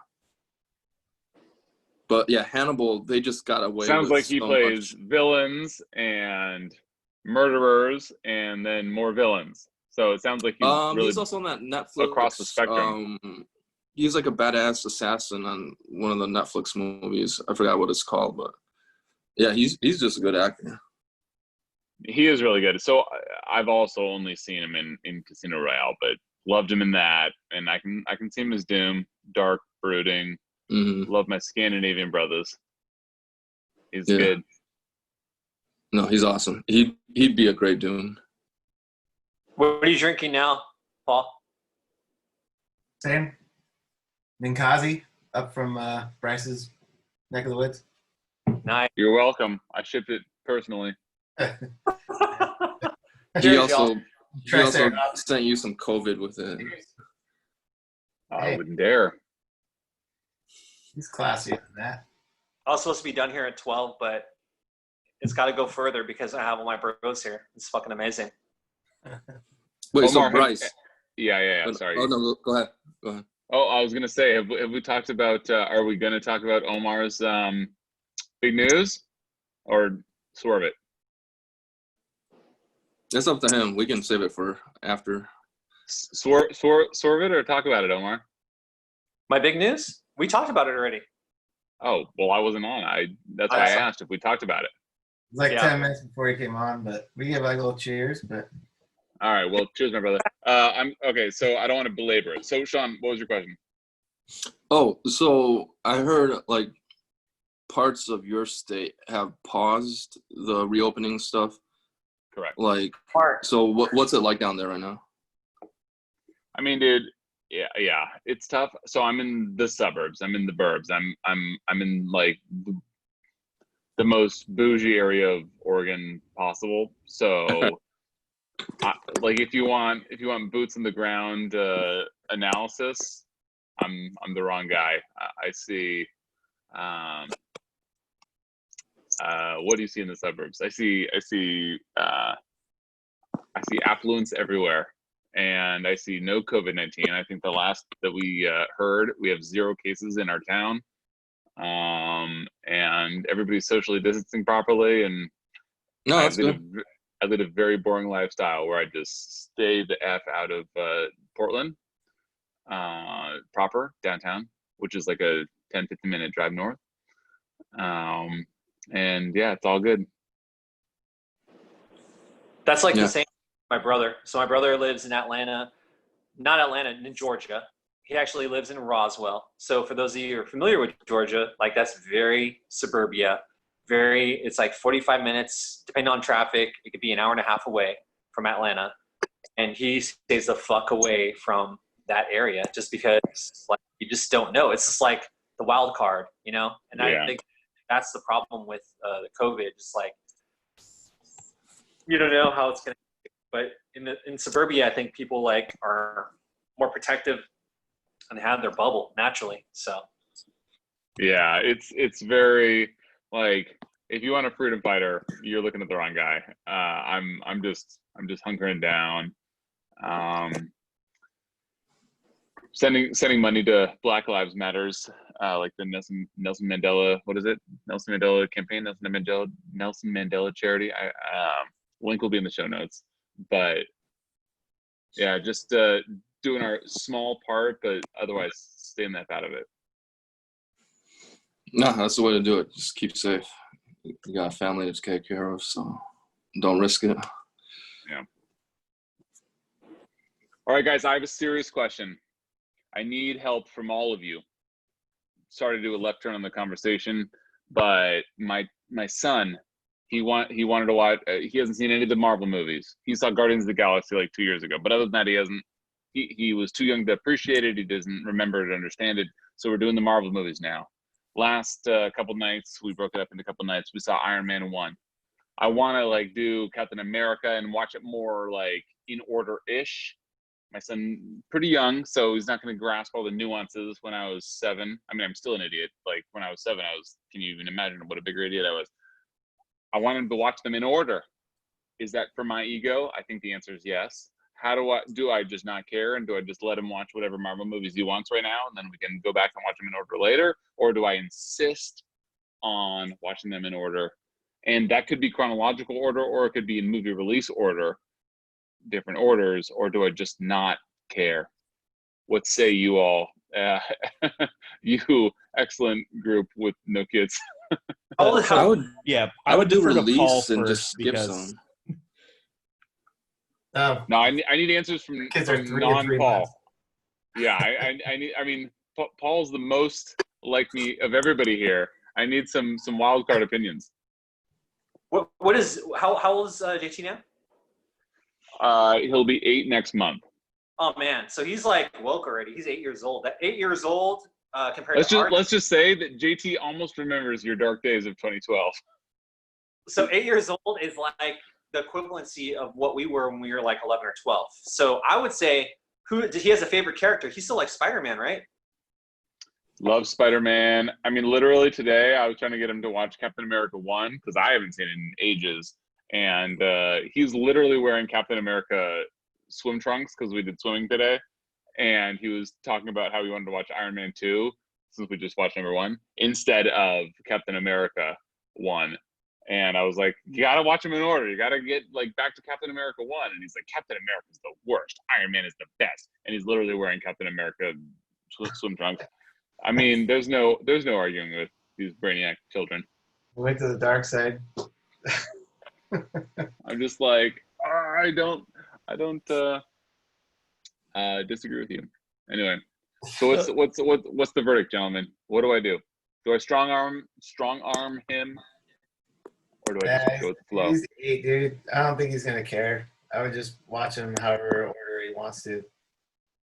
I mean, okay. I would say where the only place where it gets tricky is like you're not gonna get like Endgame if you haven't seen some of the others. That's just where it gets tricky with the Marvel movies, is that like I think Iron Man is actually a decent through line because like his story progresses, but then unfortunately you have like, is Age of Ultron and Civil War going to make a ton of sense?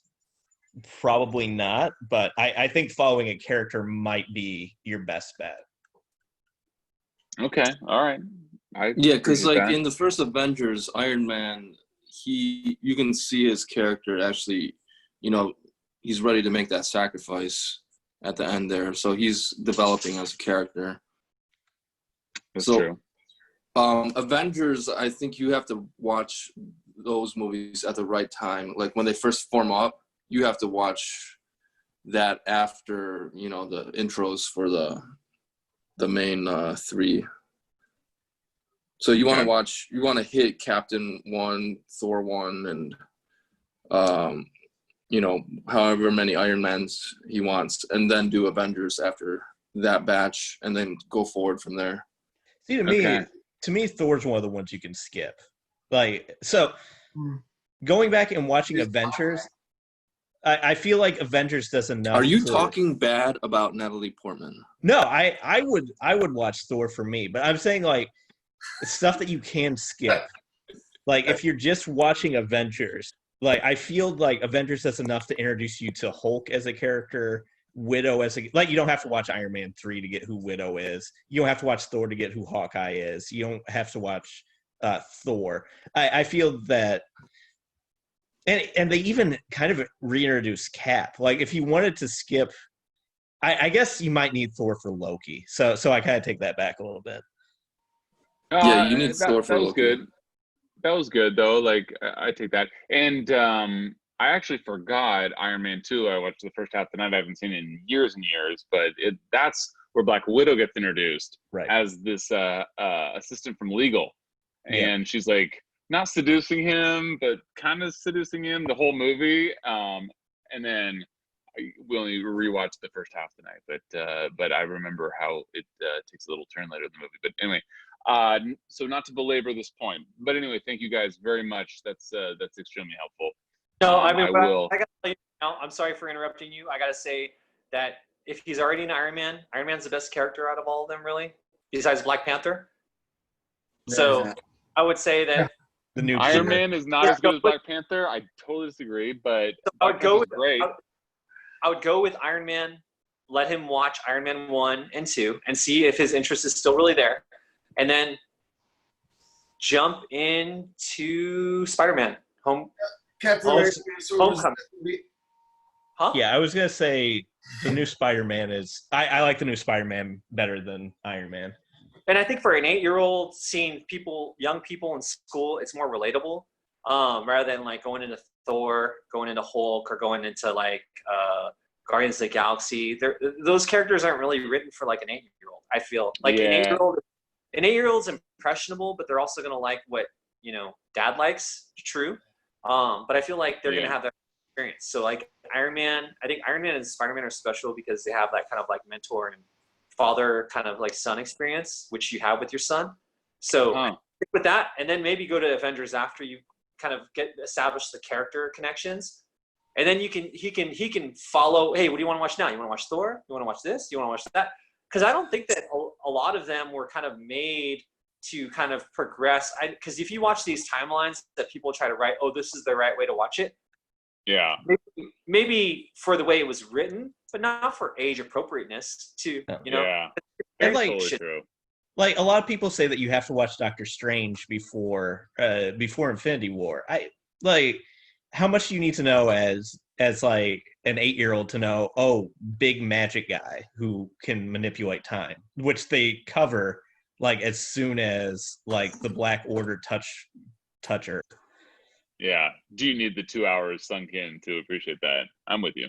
I will say as a parent for anybody who's trying to watch it with kids, when you do get to it, make sure that you're playing Endgame pretty close to after Infinity War. As somebody who had to do a therapy session with like a 9-year-old in the lobby of a movie theater who was wearing like a full Spider-Man outfit and just crying his eyes out, and I had to do like a full-on therapy session out there. Just try to get those somewhat close. Okay. Pro tip taken. I didn't know you had Unless a he was 9-year-old. naughty that day, then you can torture him. No, just kidding. Yeah, my 3-year-old, he gravitates towards Spider-Man and Ant-Man. Those were the two movies that he liked.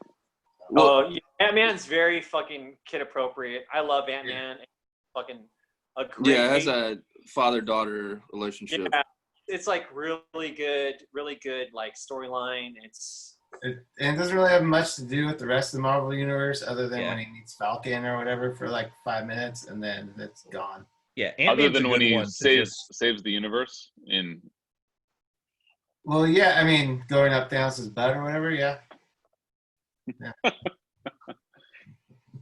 Yeah, and the Civil War introduces Spider-Man into this universe, and you get to see all the heroes fight. So I guess that'd be a good one to watch before some of the later ones.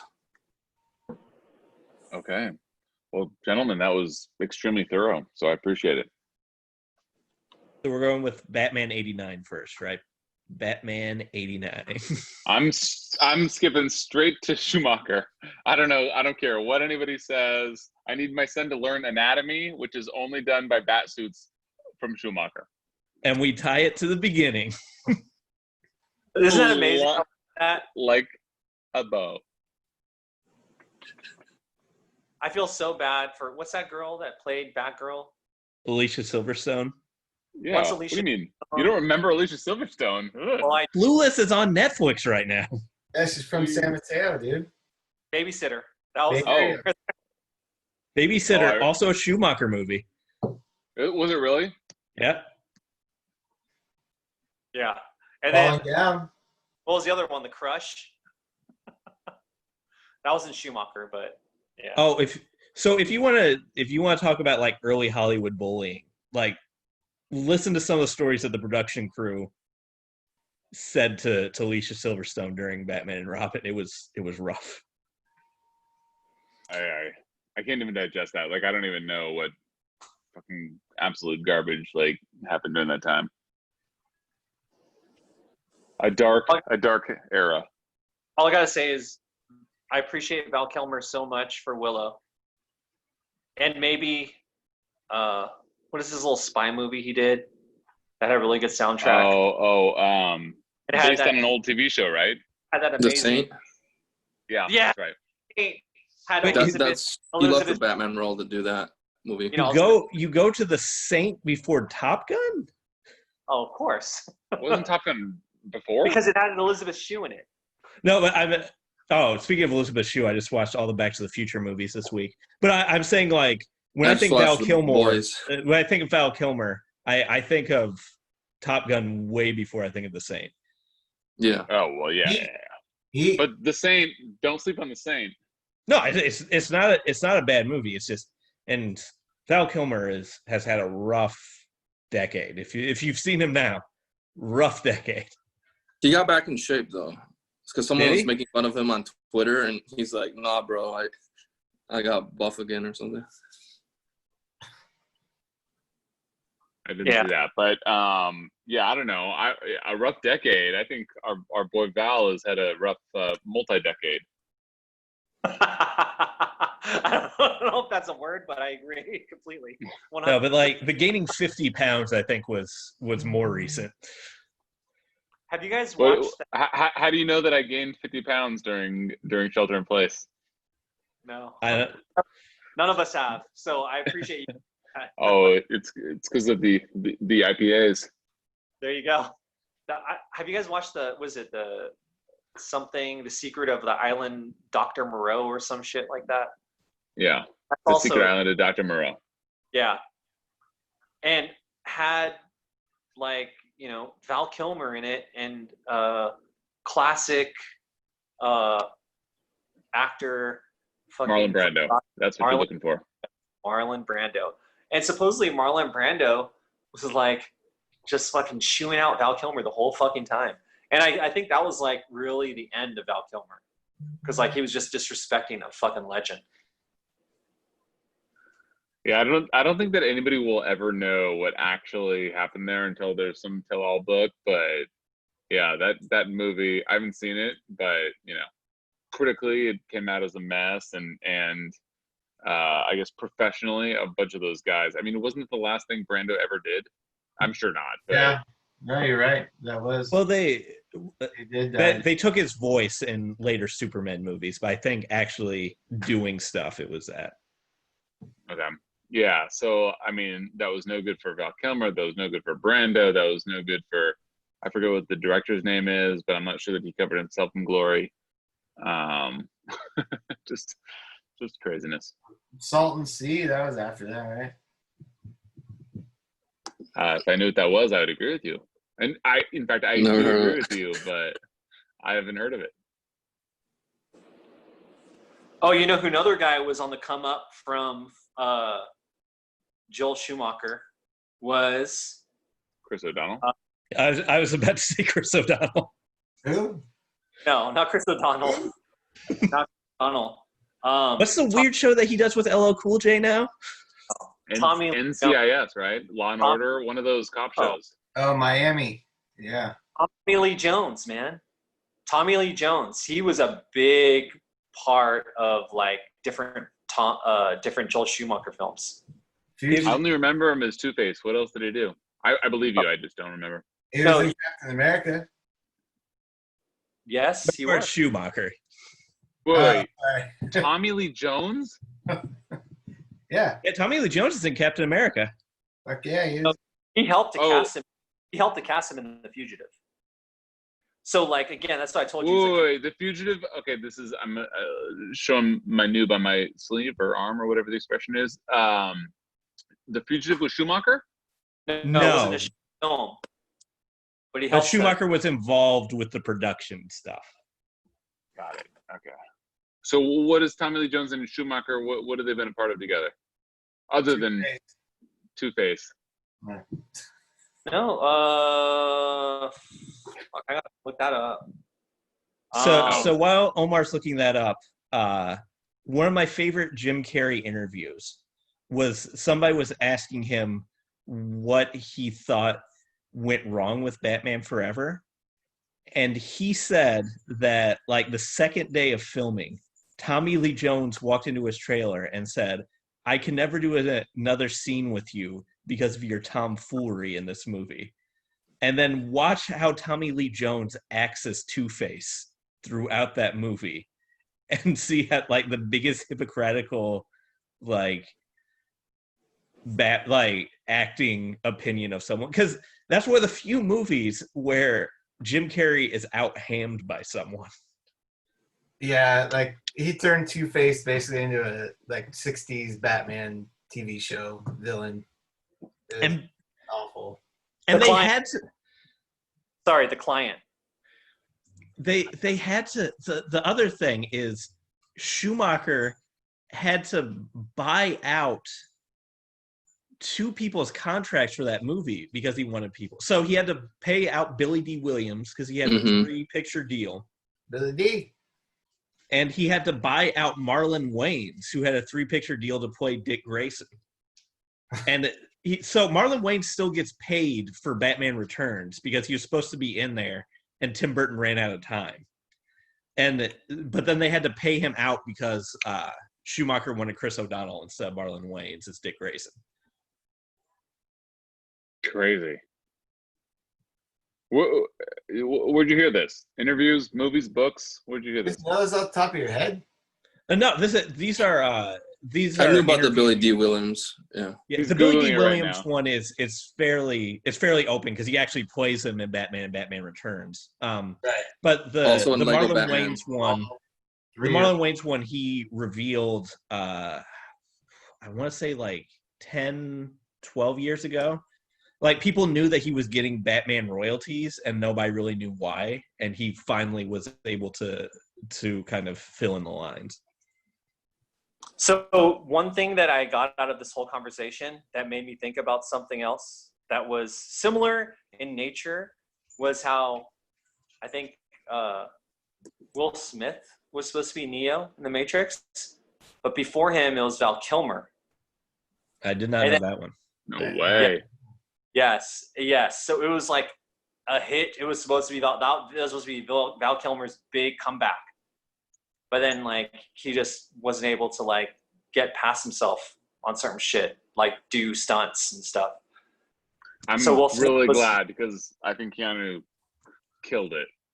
So But like, fuck, man. Like, honestly, I would love to see a Will Smith as Neo because with Morpheus 2, and just like having it more deeper to be like closer to the original plot lines of Invisibles. Like, Neo is good with Keanu, but Keanu, it's like he's all physical acting.